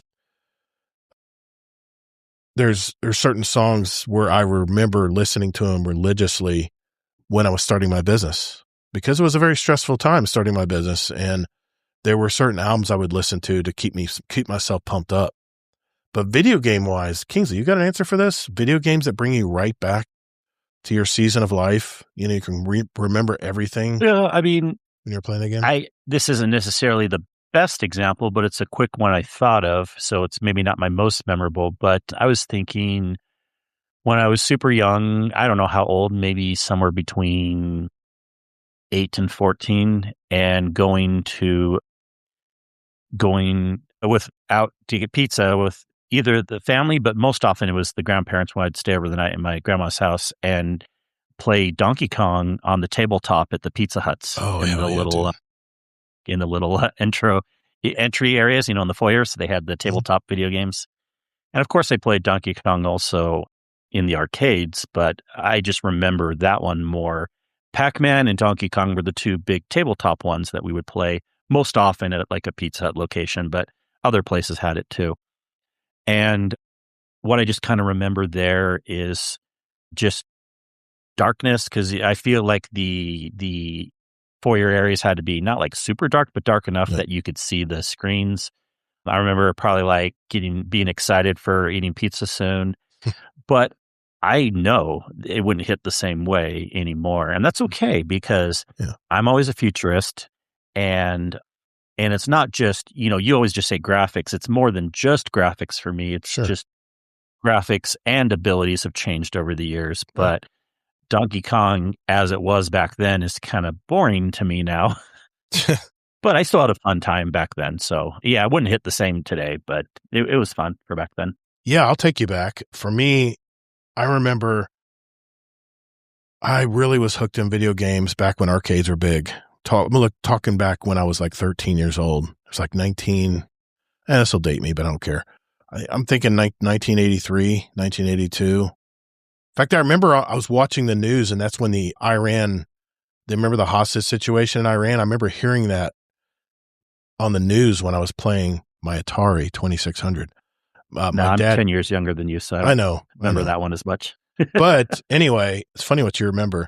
But I remember my dad getting Atari 2600 for Christmas, and I had no clue I was going to get it, because he knew I loved the arcades. Every time we went to anywhere, I was talking about tabletops. It was Pizza Hut for me. I've mentioned this story before, but that's when I was introduced to the world of video games, is when I played my first Space Invaders game. It was a tabletop, black and white, no real special graphics, but the pixels were tight enough where it was a really cool format of a game. And my dad while we would wait there waiting for our pizza to be ready, my dad would go in there and order it and just wait for it to be done. And so it'd give me a good, 15, 20 minutes to play. And I remember I was just begging my dad for quarters, and he had no interest in the games. It's funny. He never was a gamer. He never understood why I had such an affection for video games back then. But, he wanted to keep his son happy, and he gave me 4 quarters, and I would, of course, burn through them like crazy because it's Space Invaders, and you get your ass kicked like really quick if you don't know what you're doing. But then like I said, I got that Atari 2600 for Christmas that same year. And I remember we opened it up, and it just came with Pong and Combat. Pong, you had the little paddles with the little back and forth, little circular controller where you control your paddles. And then Combat was literally a very pixelated, barely could make it out that they were tanks, but you would move around a grid. And my brother and my brother was 2 years younger than me, and we would play against each other for hours in the living room. And we'd use, of course, the single joystick with the single button to fire. And the fire didn't fire like boom, boom, boom, boom, boom. You had to time your shots perfectly because you could only fire so often. But then, we got Pitfall. And I remember I stood in line with my dad at the Sears Roebuck store in Orlando here. And the line was out the door to the video game department, or the gaming department, waiting to get Pac-Man. And there was no pre-ordering back then. There was no system in place where you could pre-order it. You had to just wait in line and hope that by the time you got to the front, that there was still a Pac-Man game for you. And I remember bringing it home, and I was like, man, just playing it in my house on the TV. But then you would go to the arcades and say, yeah, it's just not the same. But what happened over the years, Kingsley, is the arcades started getting phased out and the home console games started getting better. There was a shift in technology from the arcades to the home video game systems. And I still to this day think that's what put arcades out of business, is the fact that the home gaming consoles got so good at what they did that they were just as good as the games you played in the game rooms. So anyway, there's a couple instances that brings me right back to, I was 13. I was working with, just making a few extra bucks with my dad back then, talking about a point in my life. And I mean, I was going to middle school. I was going to middle school, junior high back then is what they called it. And yeah, I looked up the run thing. I was 4 when that was happening. Okay. I'm done. That's why I didn't remember it. That's why you didn't remember it. Yeah. I was 13. So. Yep. But I was old enough. It was after that age when, Nintendo didn't come out until a few more years later. It didn't come out in 81. It wasn't at 84. Yeah. But I do remember the transition from video game arcade centers to like home console stuff because, all that. Nintendo had a hand in that too. Yeah. Yeah, Nintendo made such great looking games. And like I said, it went from 8-bit, 16-bit, 32-bit. It just got better and better. And eventually, to what we have now. You believe what we have now? We have almost photorealistic games in our homes. It's craziness. Thanks, Dadbot Hero. Good question. Hammercrasher, how you doing, buddy? See you in there in the live chat. How you doing, brother? It's been a while, man. It has been a while. You're supposed to call people out if they chat. Well, that's all right. I see him in the chat. I can call him out. He doesn't have to talk to me. Deadpool had a final question. This was a Destiny question. He says, question 1, if Bungie announced the final era of Destiny 2, would that excite you or worry you? I'd be worried at first, but I'd probably start playing other games I used to enjoy or try something new. That's his first question. What do you think, Kingsley? The final era of Destiny 2. Any reason to worry? No. See, live life chill. Yeah, I've never really, even if I use the term like worry about decisions they're making, I'm not really worried. Because why worry? I would be like, I don't know. If they announced it, as long as they announced it was something else coming, then I would be excited because obviously I've been saying that for a while. I think we should get something totally different. Dude, we've been playing this game for 11 years. That's the longest I've ever played any video game ever. Even Call of Duty, I only played for like 7 years, 8 years maybe. And I was seeking something better. I was so burnt out on Call of Duty that's when 2014 came around and I learned about Destiny. And dude, this is what I've been looking for, to play an awesome first person shooter, but in an alien world. And I would not be worried. I would say that was a great run. Good job, Bungie. We loved your game. But then I'd be waiting to see what they got making next, what they're making next. And maybe it'll be Marathon. Maybe it's going to be Marathon. I don't know. But I still think Sony's not dumb. Sony is going to use Bungie. They know that Bungie has a cult following. They know that there's people who love Bungie games and will always love Bungie games from their childhood when they played Halo or even Marathon for some of us really old people.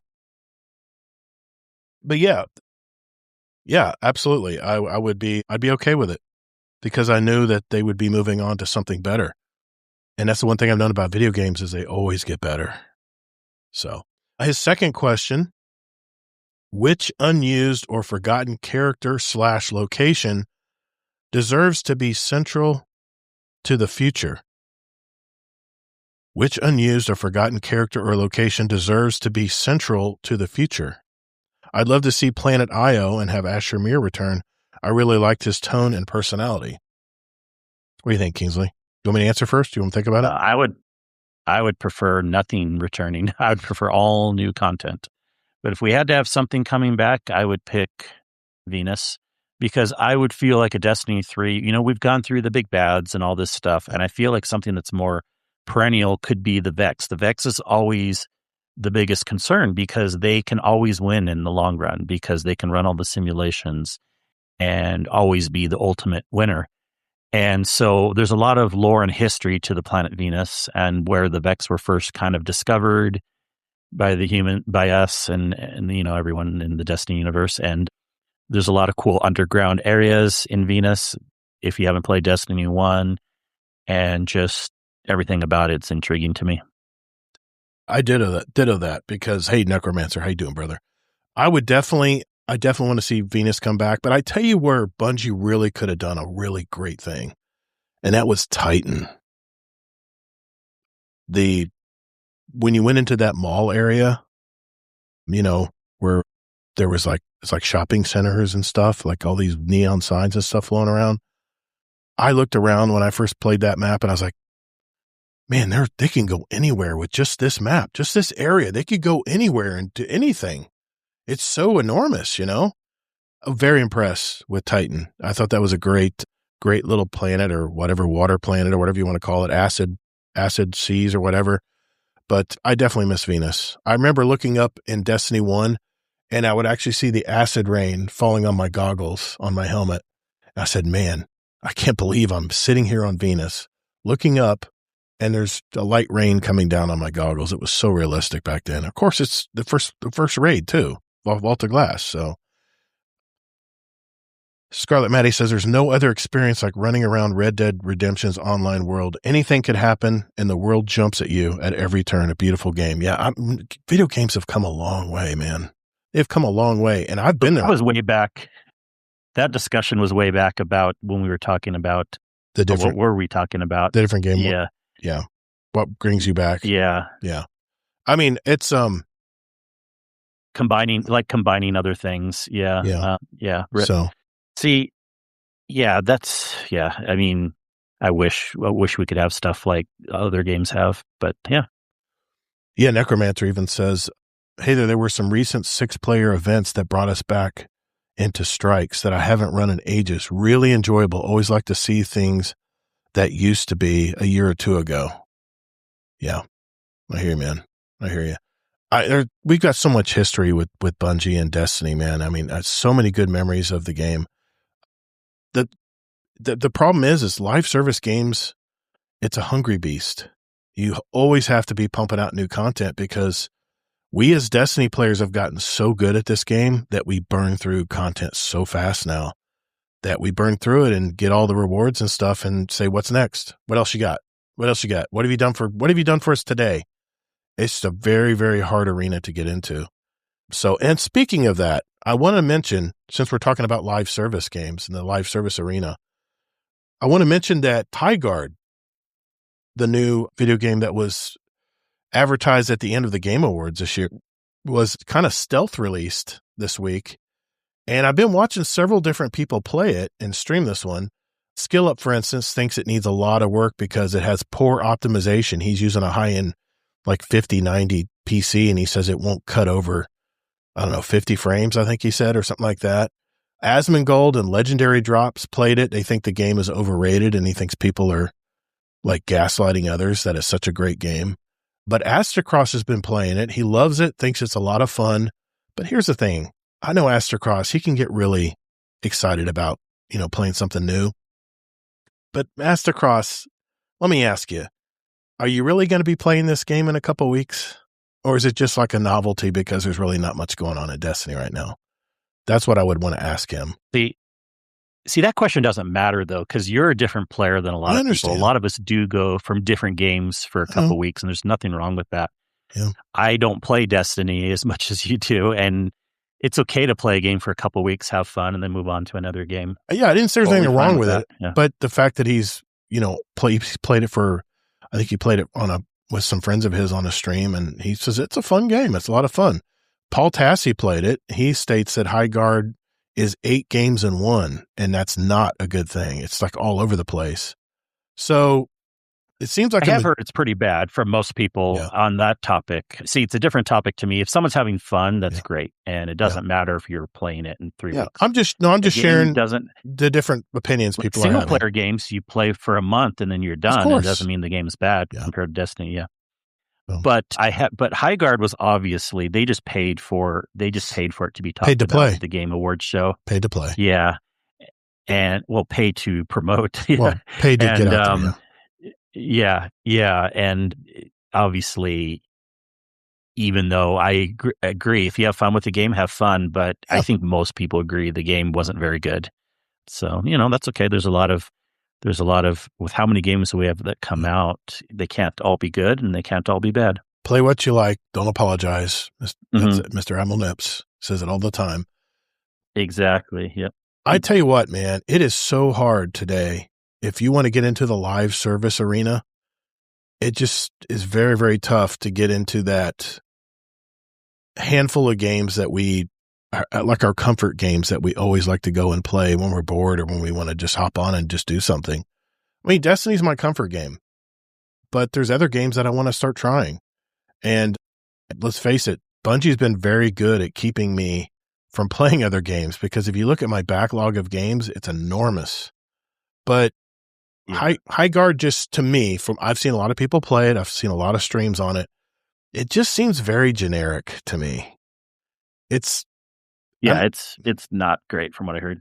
They're trying to cover all the bases, but the problem is if there's not real deep progression, if there's not any story or really good lore to it, and it's not going to hold an audience very long. So I don't see this one lasting very long. But I just want to mention that they stealth dropped it. They didn't really, other than promoting it at the Game Awards, they didn't really say when it was coming. Well, they did, but I think I remember people were waiting to like the hour and nothing had dropped. And then all of a sudden it just dropped, and there's no pre-downloading of it or anything like that. So, and it is free to play. So, play it, try it, whatever. The second thing I wanted to mention while we're in our questions and answer segment of our show, the Bungie lawsuit over Red War. There's been a post in Reddit. Someone posted in there that had a lot of access to a lot of the court documents. And I wanted to just share some updated information. We heard that the Bungie lawsuit with Martineau, he accused Bungie of stealing his story that the Red War was involved in. It wasn't really settled as we thought, because we heard that Bungie settled.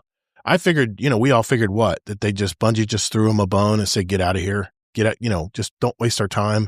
Here's a few bucks or shekels. I didn't, but we'll talk about that later. Yeah. People have to remember what the word settled means. Exactly. It doesn't always mean money. Well, when this case went to court, the proof was really thin. And actually the court kind of laughed Martineau. They kind of laughed him out of court. I mean, the feeling is that Bungie, like I said, Bungie just paid him off just to go away. But in actuality, Martineau was trying to wait out Bungie, try to make him sweat a little bit. And I think he was just sitting around waiting for a payoff because they're a big company. Here's what the settlement was. The settlement was that both sides just walked away, absorbed both their, each of them absorbed their legal costs that they had spent. There was no basis for this case being filed.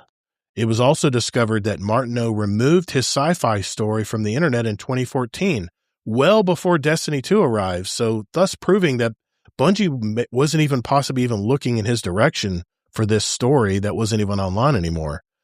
And what was funny is he kept adding in new information that had no connection to the case. It's like he was just throwing everything at the wall to see what would stick. And I really think this was just some guy looking to cash in and walk away with some kind of, I don't know, 6-figure payoff or something from a video game company. So I don't know if Bungie has a sue me sticker on their back or whatever. I mean, we talked about the art scandal with Marathon, and that's been settled, by the way. I mean, the person probably got 6 or 8, 6 that or one maybe was 7 monetarily. figures. Yeah. She might have even gotten 7 figures. I don't know. They haven't really disclosed how much she got, but yeah, I just want to mention that because that was enlightening when I heard that on Reddit. When I saw that on Reddit today. Well, I think the bigger picture, it helps people remember that settle doesn't always mean money. Like it's a lot of times people will, go to court. I mean, if you also think criminal cases that get settled, they're not based on money. They're based on less jail time, right. or if you're really lucky, just the case gets dropped or something. Mm-hmm. But yeah, settle doesn't always mean money. And I think that's a good reminder. Here's the other thing that's interesting, though. I was watching. The reason why I know a lot about this one too is because I was happening to watch Lucky 10P live when he was talking about it, and they found out about this news. And there's even a little bit more to the story. Now I forget what I was going to say. Jeez.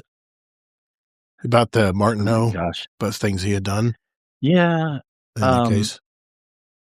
Yeah. I mean, yeah, we know that the settlement means that it was just dropped on both sides, but oh yeah. The more to the story is the reason why people had the impression that it was monetarily based is because the Game Post, their reporting outlet, they reported on the settlement too quickly. They didn't do enough due diligence.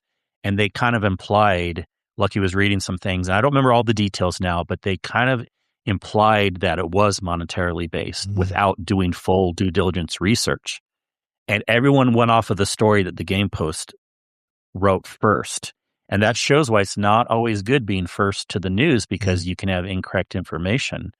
In this case, it was more like just vague, supposing wrong details of like people were just assuming it was monetarily based.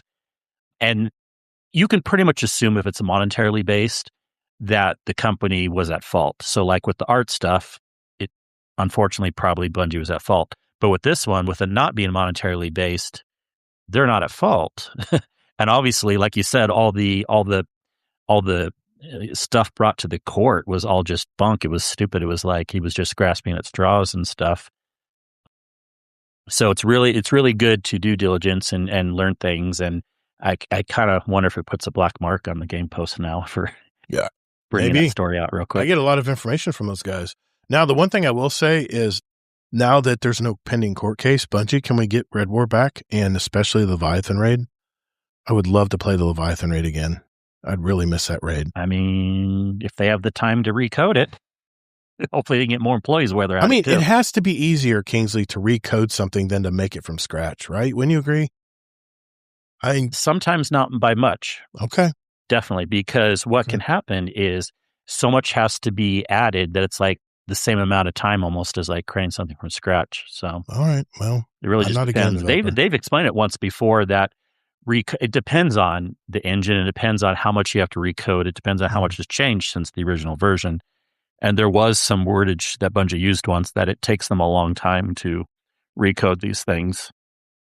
One of the things, easier, yes, but like maybe 5% easier. Oh, that's not enough. Yep. Yeah, it's not enough.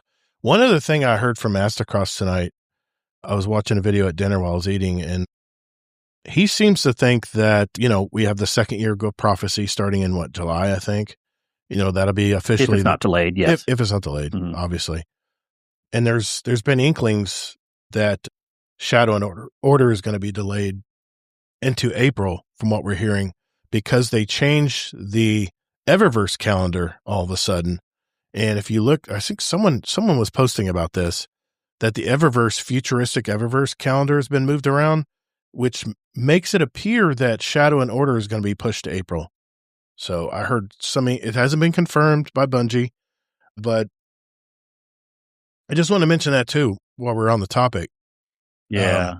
Well, that lines up with the rumor we were hearing anyways. Exactly. Delayed. So. Exactly. So maybe we'll get something official sooner or later, but all right. Next, we have our catch-up segment, and we got a lot packed into this, guys. I actually was streaming, and I ran across a new Titan build that I want to share with you guys tonight, but I'm going to put it in our catch-up segment because I'm talking about when I used this over this last week. So we'll do that when we return.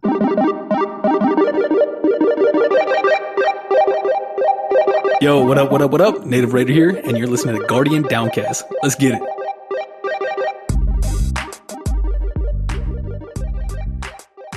All right, for the final part of our show tonight, we want to catch up.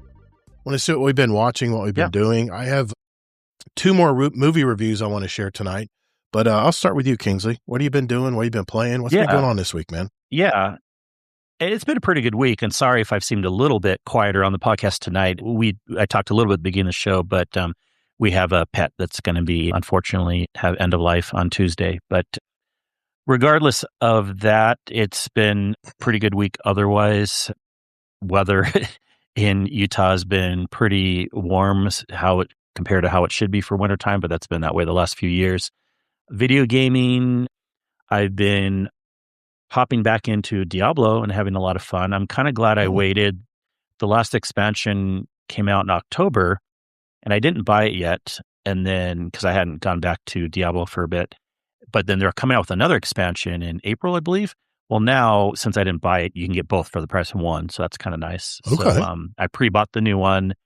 It includes a new class, the Paladin, which actually has been around in the past in Diablo 3 and 2, but they're bringing it in a new version to Diablo 4, and you can start playing it now. So I created a new seasonal character, started the new campaign, the October campaign, and having a lot of fun. It's just, the game's very refreshing. There's so much you can do if you want to get deep into it, but you don't have to.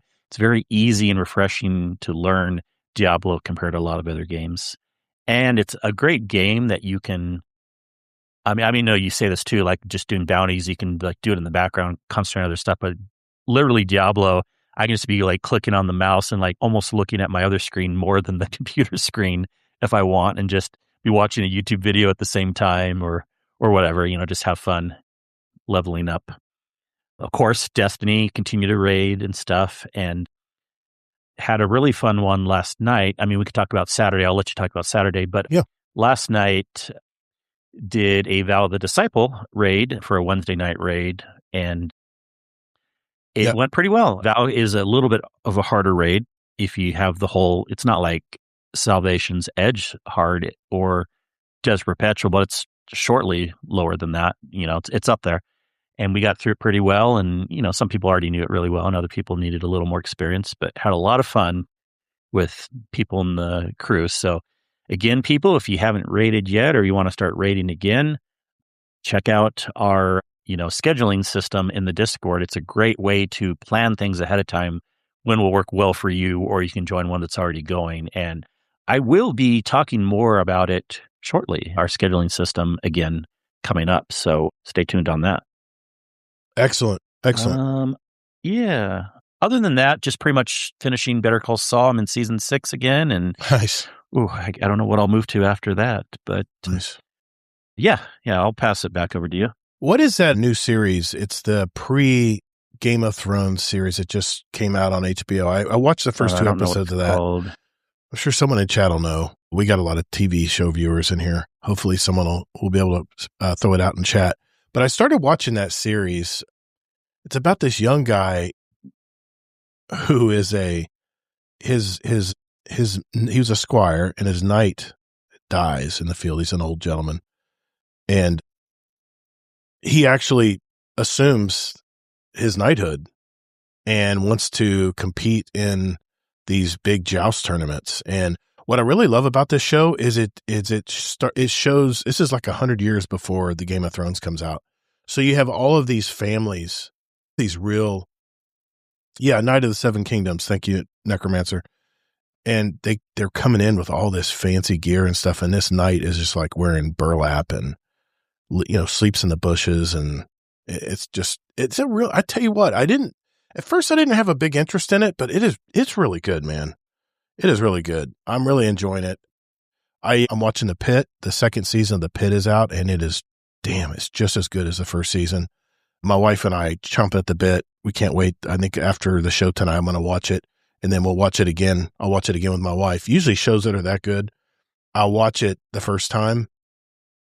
Then I'll watch it with my wife the second time through, looking for little things that I missed the first time, because the shows are very deep. So I want to start out with 2 movie reviews. The first movie review I saw last week was the new sci-fi suspense movie called Mercy. It stars Chris Pratt and Rebecca Ferguson, 2 of my favorite people. I love watching these guys play in films. And Chris, he plays a top cop that invents this new AI court system where the accused have 90 minutes to prove that they're innocent. And it's not innocent until proven guilty. It's the opposite. You're guilty unless you can prove that you're innocent. It's a futuristic account of our nation when crime is like out of control, but you have full use of the cloud where every camera, social media post, everything's accessible to you. Chris gets drunk one night and finds his wife dead. And he actually he wakes up sitting in his own court that he made against this AI judge, which Rebecca Ferguson plays and does a very good job of doing it. But the movie plays out in real time. It actually ends at the 90-minute mark because he has 90 minutes. And the movie is basically based on the 90 minutes he has to prove, his innocence. Lots of suspense, there's a lot of ups and downs. But to me, you ever been in one of those Disney simulation rides? You know, they're kind of predictable and repetitive. It's kind of the way I felt about this movie. Although it has a very simplistic story, it was kind of minimally entertaining, but I'll be honest, I'm going to forget about this movie in a month. My wife and I already guessed correctly who actually killed the wife within the first 30 minutes. That's how shallow the story was. It was a passable movie to me. Probably should have been a streaming platform movie, to be honest. Rotten Tomatoes critics were brutal with this one. They gave it 24%. IMDb is 6.2. I give this one 3 stars, and I'm being generous. It was just okay. The second film I saw was a foreign film from South Korea. It has subtitles, spoken in South Korean, and has subtitles in English. It's about a man who's laid off from a paper company after 25 years of working for this company.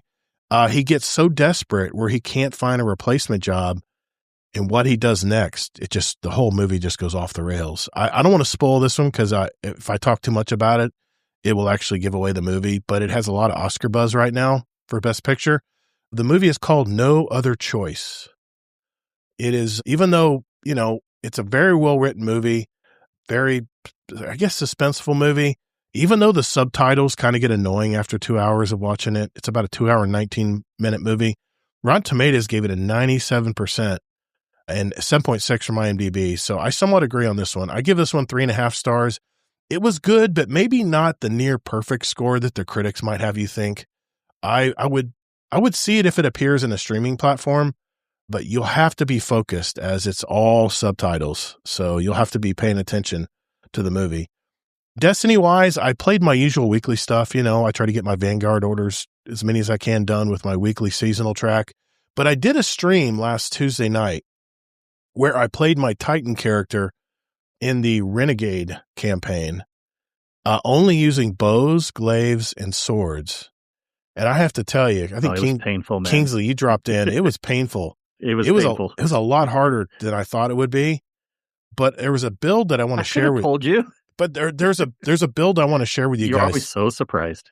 I ran across this build. I think this YouTuber was using it to do the solo dungeon thing where you can only use bows, swords, and glaives. And I came across this build, and then I modified it to fit for what I'm trying to do. And I want to show it on screen here real quick. And I'll for you audio listeners, I'll make sure to talk through it. And I will have a dim link to this in the show notes if you guys want to try this out for yourself. But I just want to share the screen here, and I will share it in Discord as well, guys. Here we go. And I will share my screen. This is, and you can see my Titan just looks badass as usual. But this is a really fun build, man. And it may not be the meta right now, but I'm having so much fun playing this. I just want to show you. So you had fun, or it was painful? I mean, it was painful, but I needed the challenge. I really needed the challenge. So grab my controller here to make it easier. This build is a hammer build. It's a Sunbreaker Titan. I was using the Burning Maw, but I could have used Hammer of Soul. It probably would have made things easier, but Burning Maw was really good for burning down some of the big bosses and stuff. But I was running through the first part of the story, but whatever Sunbreaker super you're using is fine. I use the small Rally Barricade because it increases weapon reload speed and range, and it does draw hostile fire, which is nice. I use a Strafe lift because I like directional control in everything I use. Of course, the hammers and a solar grenade. My aspect was Soul Invictus, solar ability Final Blows, Hammer of Soul impacts, and defeating scorched targets create sunspots. And when you stand in those sunspots, your abilities regenerate a lot faster, and your super drains slower if you're using it while in a super. The other aspect I used was Roaring Flames. The target is singled by Final Blows with solar abilities, or ignitions increase the damage of your solar abilities, and it stacks 3 times. And let me tell you, man, when this thing kicks in, when you get Roaring Flames kicking in, I was one bonking the chicken hawks. What do they call those damn Vex? The big chickens that come at you. I had big yellow bar chickens coming at me, and I was wyverns. I was one hit wyvern. I was one hit hitting wyverns, and this is higher level stuff. Fragments. Ember of Eruption. You get a +10 to melee, but your solar ignition's increased area of effect. I used Ember of Mercy. When you revive an ally, you and the others nearby gain restoration. I didn't use it for that, obviously, because I was doing it solo. But if you pick up a fire sprite, you instantly get restoration, which makes you damn near unkillable. Then I was using Ember of Searing. Defeating scorched targets grants melee energy and creates a fire sprite. So you can see how that feeds in. Searing feeds into Mercy. And then finally, Ember of Empyrean. Solar weapon or ability final blows extend the duration of restoration and radiant effects applied to you. It takes 10 away on your health, but health is a stat you don't have to worry about in PvE. But that's the base build right there. As far as my artifact, I made sure I was using Void Infestation at defeating weakened target spawns a tracking projectile. Sword Storm combo, because I was using swords, glaives, and bows. A combination Argent Blade, Singularity Blade, Power from Pain, Riposte, Reload at range, just because I was using my bows. Fastest Draw. If the first shot shortly after reloading readies your weapon and precision hit, you gain flinch resistance. And then finally, Elemental Siphon. And then whatever champion mod you want to use there is up to you. But I was using the Refusal of the Call. This is a stasis glaive. Then I was using King Orfeo, the new one we got from the Arms Week this week. I tell you what, this thing is very accurate, man. If you look at the accuracy on this thing, it's I don't know, it's medium, I guess. But I was really having fun using this. And it's a combat bow. It reloads really quick. Though. I don't know. I was having a lot of fun using it. I did get the new Heron. I forgot I got this. I got a Heron right off the bat with repulsor brace and destabilizing rounds. So I was like, this is a keeper. This looks like a badass glaive, man. I haven't tried this one yet, but I just letting you know. Now, what I would do sometimes for my glaive, I was using the Winter Bite in my encounters with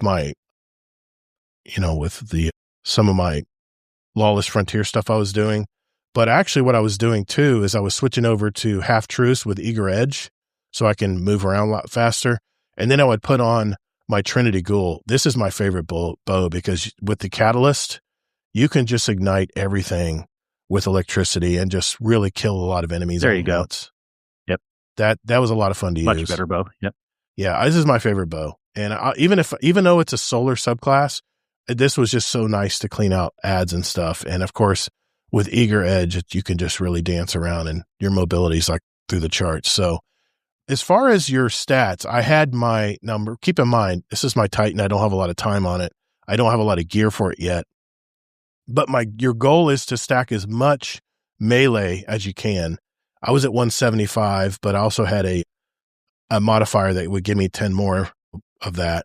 But the main thing is I was using the Worm God Caress exotic. So exotic armor what was it? What was the thing here? Defeating a target with melee or a finisher grants escalating melee damage, which decays over time.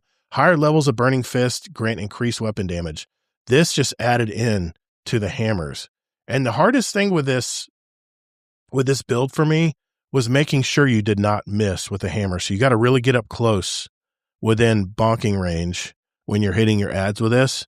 And it stacks so high. Like I said, I was hitting wyverns with one shot. Just zip. All their health was just drained immediately. So this was a really fun build, man. And as far as the other perks and stuff, you just use what you want to use here. Just depends on your setup, what you want to use. But the main thing was I had triple heavy-handed mods where every powered melee final blow granted orbs of power, and I was just creating orbs everywhere. So like I said, I'll put the dim link of this in the show notes if you want to try it out, if you don't play a lot of Titan like I do. But man, this was a lot of fun to use the other night. So I just wanted to mention that build that I was playing, and I will go back to. Awesome. It reminds me of a couple things. First of all, you're doing a good job adding to the Titan graph, because I posted in the Discord, Titan is a dying breed right now. Hardly anyone's playing Titan. If you look at the Discord, it's like, look at that graph. It is dropping off like crazy. Yeah. Warlock's #1, and then Hunter's gone up a lot recently. That's where it's dropped on the Titan side. So good job adding to the Titan to help them not die off. But But no, I jest. I mean, that's just right now. I mean, Titan could get popular again in a month or so. But the other thing I do remember is, since we're talking about catch-up, is I did actually go into the 2 matches of the Crucible bow, glaive, sword BS just to experience it. Yeah. I was so freaking bored, even more than regular Crucible. Oh, man. Because bows are just so slow to shoot. And since everyone else had bows and glaives, and obviously glaive is the play, not the shot glaive, but the melee glaive, because you can still do that when you're out of ammo, way more powerful than a bow. Anyways, but I just figured I would try the bow. And I was so bored. It just seemed so quiet in there with everyone just plinking bows. It wasn't like a gunfight. It was just so freaking boring. There's some people in the community that love using bows, but nah. Oh, I know. They're fun. Just to me, it was boring. It's like a sniper. Yeah. You just if you're really good using snipers, you'll be really accurate with bows too. It's all about relining that dot and knowing when to release. But that's awesome, man. Did you go into that mode at all? No, I didn't. I didn't try any of the. I don't like how they're pushing us into PvP. That's not the way you push people into PvP. No, I know that's the only way you can really farm in the Arms Week. But all I was worried about getting was the bow stuff. It was just for a sub quest. You only have to go twice. Yeah, it wasn't a way to farm. You can do the portal activity. I need to do it. Yeah. I'm going to participate this weekend when I can. But like you said, like I said earlier, the pulse rifles in trials this weekend. So I'll probably spend any time I have to play, probably in trials this weekend to get that. I want that pulse rifle. So there's no way to get it other than just playing trials. Well, it was, unless you love bows too, I think you'll also think it's boring, even though you like Crucible. So I don't know. I mean, I'll do it. I'll do whatever I have to get those mods, because those mods look like a lot of fun. But maybe I'll do bows, glaives, and swords when we do raid night on Saturday. Maybe I'll bring my Titan in there. No reason to do that. That just makes it annoying. Okay. If you want to, man, but you'll be putting yourself at a disadvantage. Speaking of which, we had our Saturday night raid group, our raid team. Yeah. And we decided, you decided you wanted to teach me, because I remember I talked last week about how Last Wish raid, I never really learned the puzzles correctly. Yeah. And I really appreciate that, man, because now I feel so much more comfortable. I've got 8 clears of Last Wish, and I never learned the puzzles right. I would always be the guy just to keep the shielded guys off the plates and stuff. But I'm so glad you explained it to me, because once you did, I was like, whenever I participated, I never could get those things to line up right. I don't know what encounter it is, but the one where you do the tic-tac-toe board 2 or 3 times. Yeah. And it was so much easier once you showed me what was going on. So thank you for that. And we got through it pretty quick. And then we decided, since we got through the Last Wish so quickly, we decided to go ahead and do our normal Desert Perpetual raid. And Mr. Running Red Lion got the Whirling Ovation rocket, the exotic rocket launcher. So everyone on our raid team now has the Whirling Ovation now. So, and that one we did quick too. Yeah. I would say it was one of our better runs. Yeah, both raids in under 3 hours, under 2. I think 2:45 for 2 raids. I think that's really good. So I'm curious if you guys are interested in trying an epic raid one of these nights. I know it's a completely different raid in Desert Perpetual, but I'm curious. I'm not, but I'll tag along. We'll ask everybody and we'll see what they want to do. I mean, I think we kind of have our own little raid chat channel where we all talk about what we want to do this week. And if you guys are interested in doing it, I'm willing to try it out. I know there's a pulse rifle in there I want that you can only get from the epic raid version. I'd love to at least get the pulse rifle and just see what it's like, but it's not imperative that we do it. Before you even hope that, you got to see how hard it is. Yeah, I need to see what's involved. I'll watch a couple videos and see if it's something we're up to for the night, but we've got, we're well into double digits now. You can't get an idea from videos, trust me. Okay. You can't get an idea from videos. Well, I am going to. Then the people are like, it's easy. You do this and this. And then people actually hop into it like, no, it's not easy.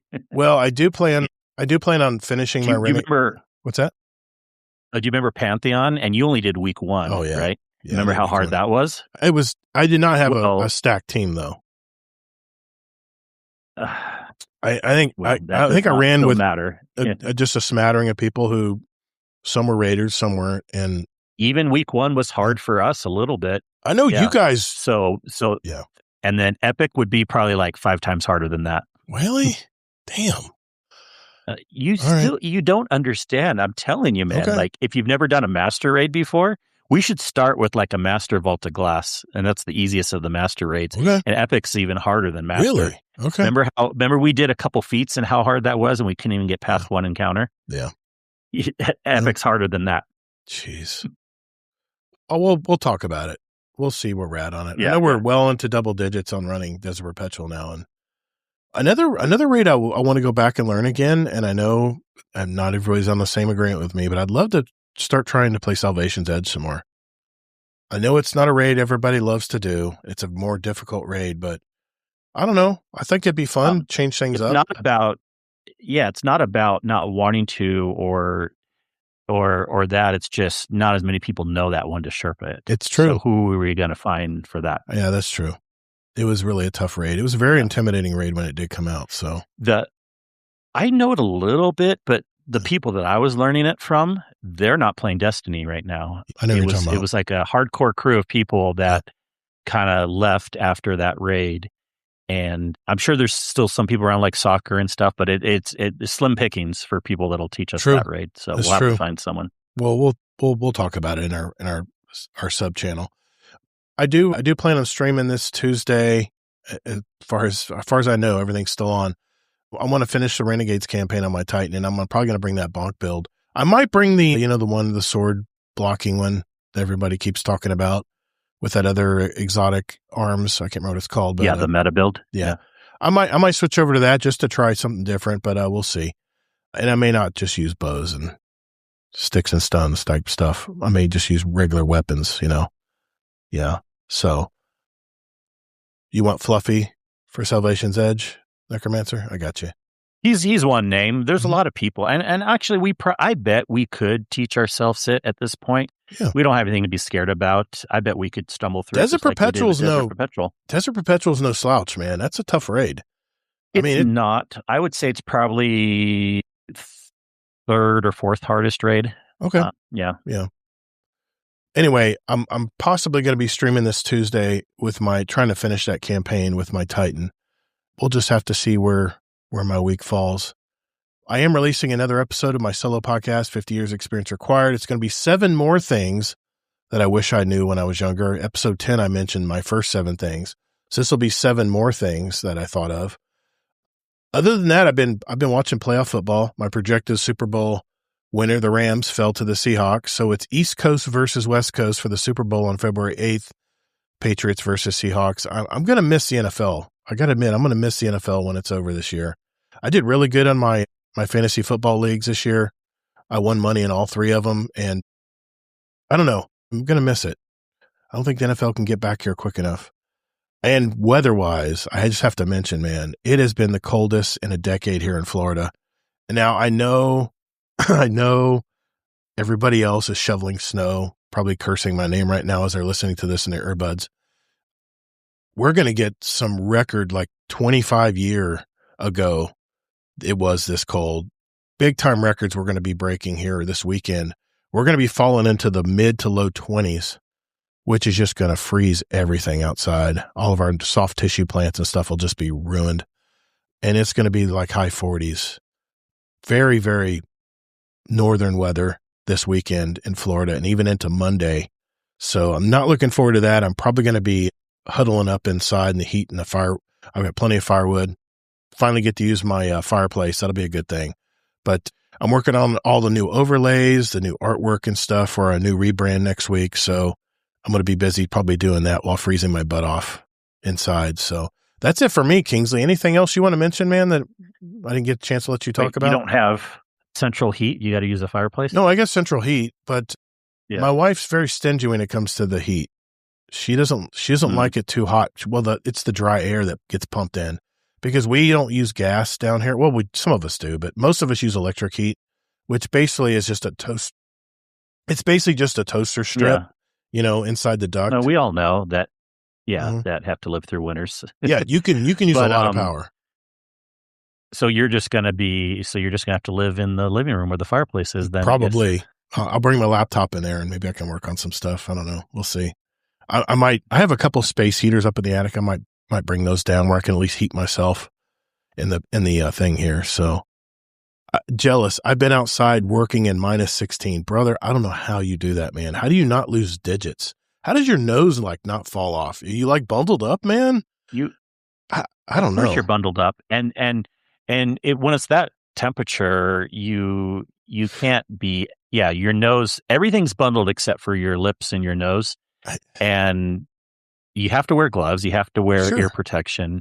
You can't be outside for hours at that temperature, but yeah, you can do it. Wow. Well, you can, but you would have to move around and have some heat from time to time. Wow. It's crazy. We have two more. I can set in quick. Yeah, at that temperature. Yeah, I see. I mean, my blood's so thin here in Florida.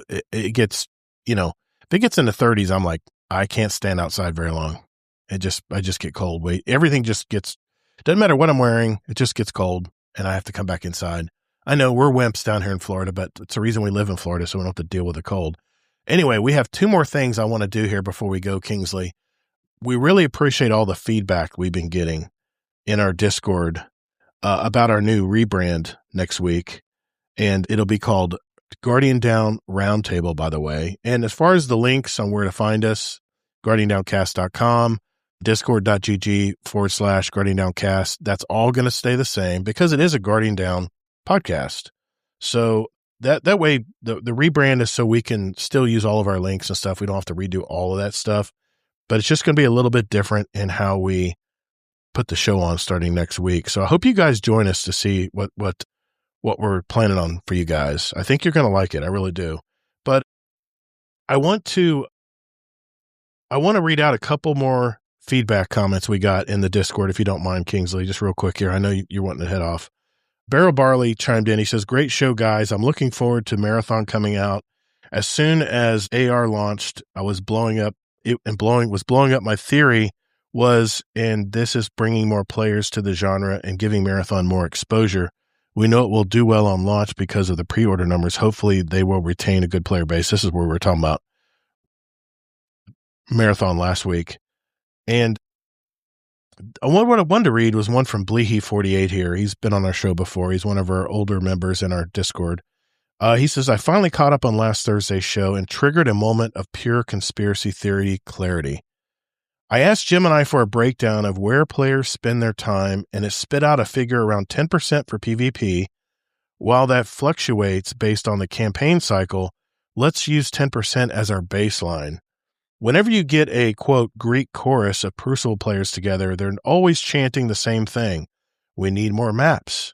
Even though the rewards are currently great, you get the sense that Bungie is desperate to funnel more people into the playlist, as with the Arms Week this week. The theory: imagine the internal tension at Bungie, PvP versus PvE teams constantly fighting over resources and budget. To end the Civil War, you build Marathon. It's 100% PvP extraction-based shooter with that signature Destiny gunplay. If the PvP crowd flocks to it, Crucible becomes a ghost town. Bungie then has the perfect excuse to sunset Destiny PvP entirely.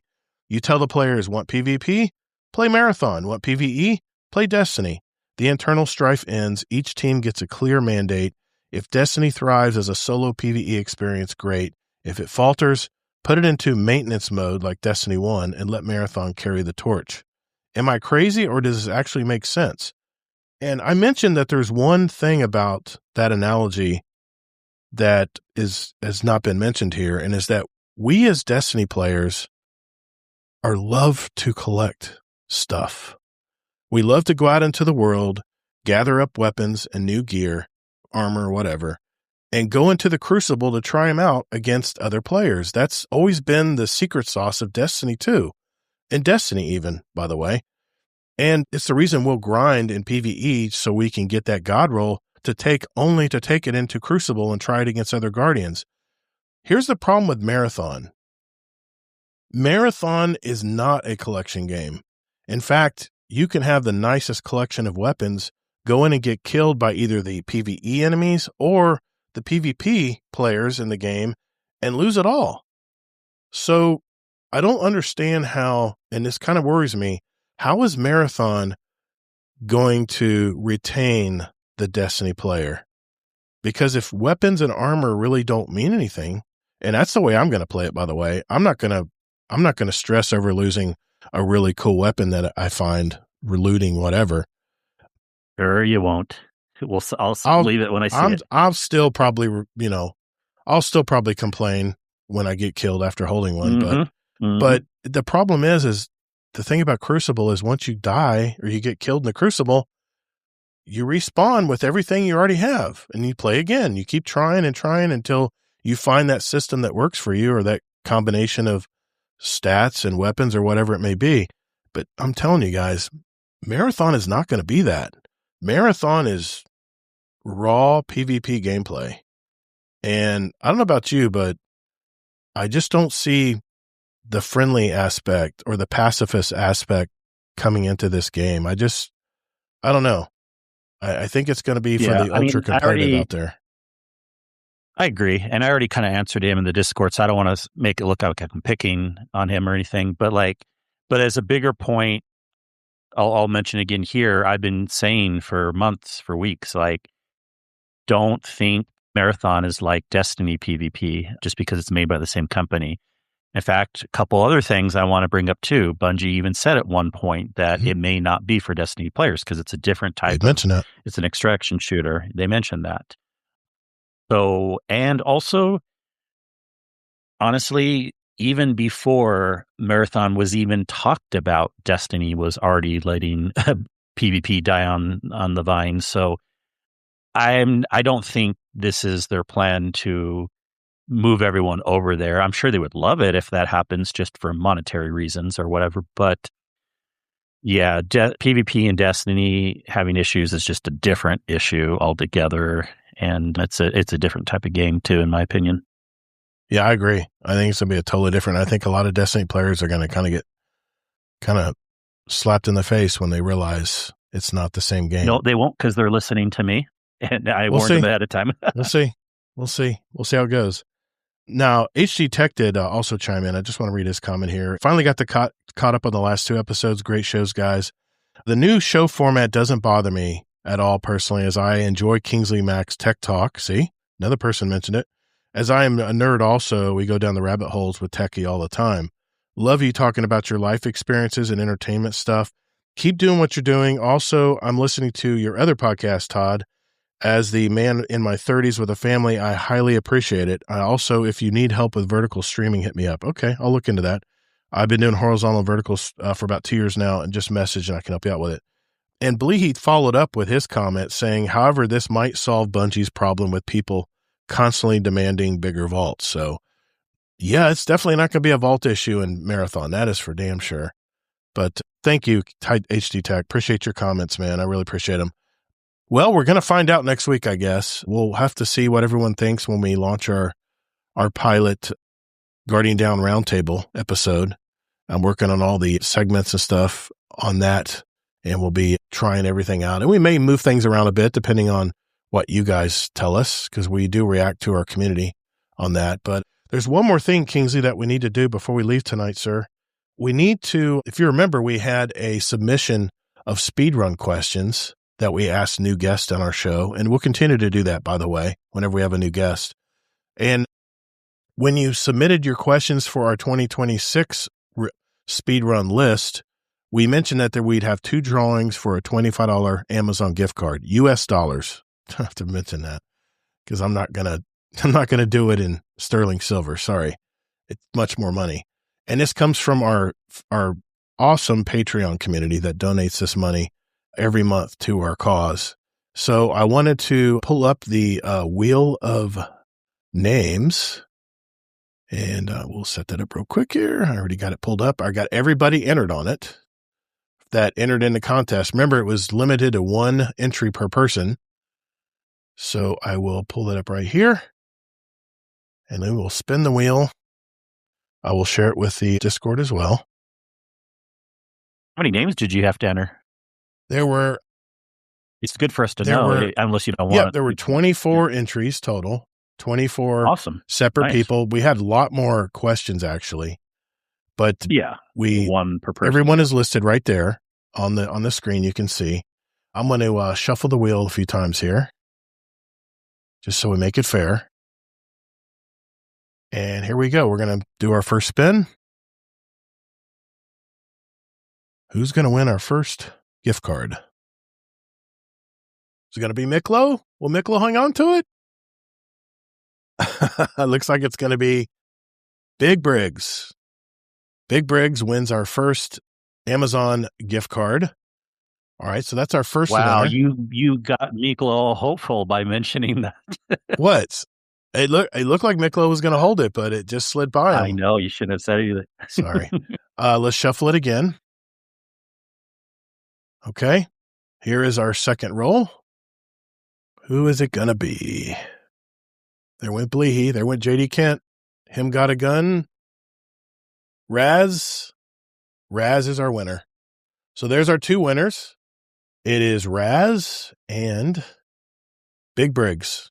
Congrats, guys. Thank you for entering your questions into our contest. We do this every year for speedrun questions that we take suggestions from our community and we add them to our list.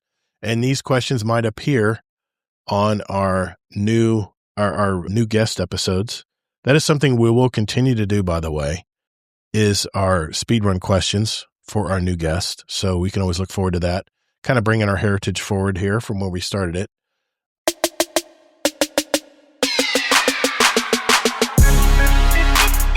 Hey everyone, as I take my mandatory bathroom break, I'd like to thank our Patreon community for giving back and continue to help out a listener-supported podcast like this one. If you've received any value for today's episode and want to give back, check out guardiandowncast.com and select the Patreon button to learn more about it. Now let's return to the conversation. And yes, I did wash my hands. Later, Guardian.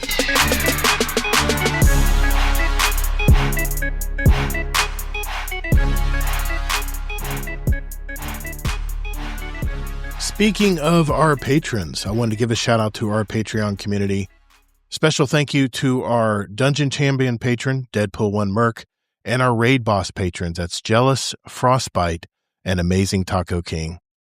We do appreciate everyone who gives back to our community, and it's never overlooked.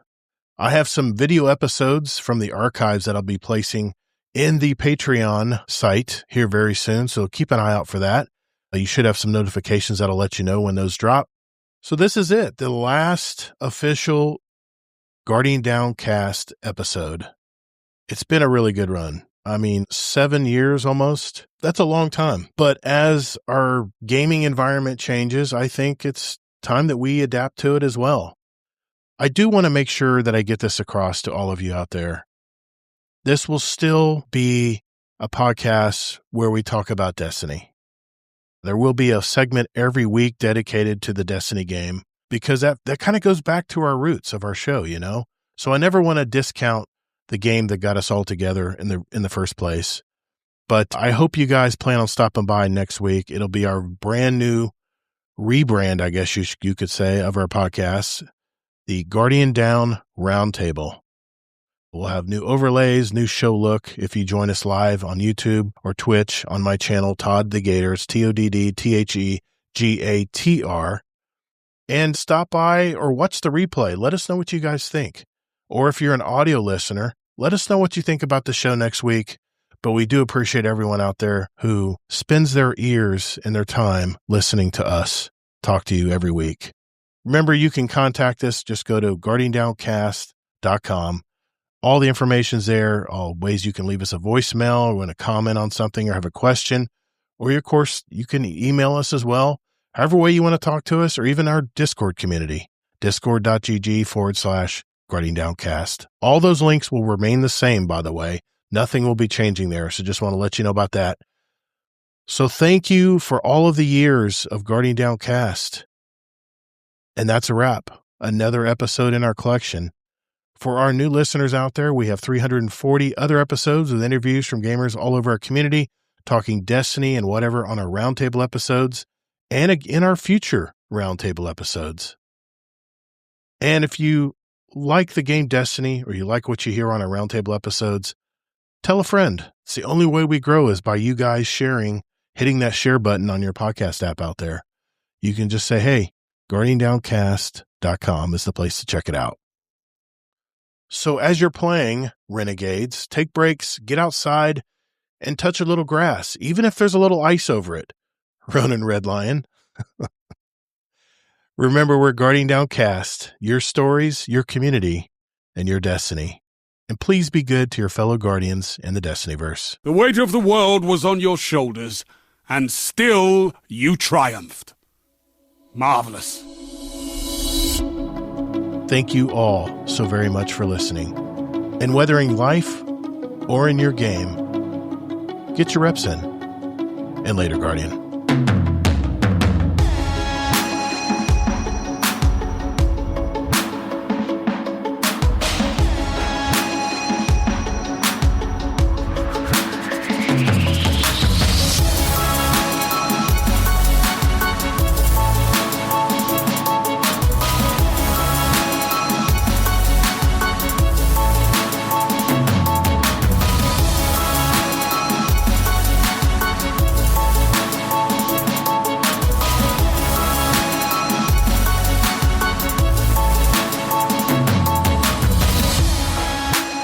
That's it, guys. That is our show tonight.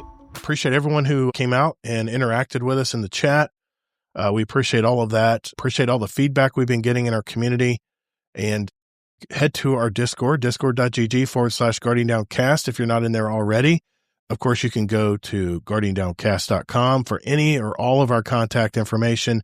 You can send us a voicemail with a question you might have, whatever it may be. It's a really good website. Everything's right there at guardiandowncast.com. And that will never change, by the way, even though we're rebranding for next week. So whether in life or in your game, get your reps in. And later, Guardian. Have a good one. Good night, Necromancer. Thank you, brother. Hey, stay warm, man. Stay warm up there in NYC. Thank you, Jealous, for hanging out with us. Scarlet Maddie, thank you, sir. Deadpool, as always, thank you, sir. Thanks, everybody, for hanging out tonight.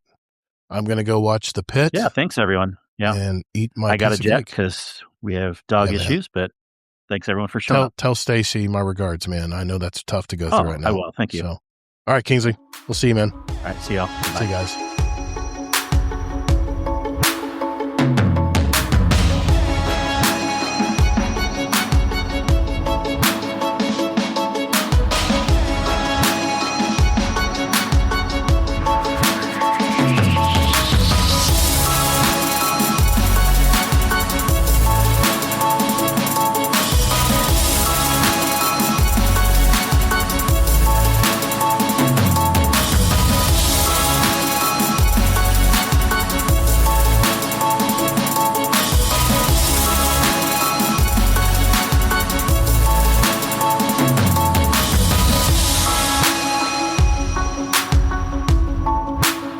All right, here we go. Hopefully this works. It did work. It's all right. It's all right. I've got it right here. All right. You won't be able to see the whole screen, but, I got an ad. Great.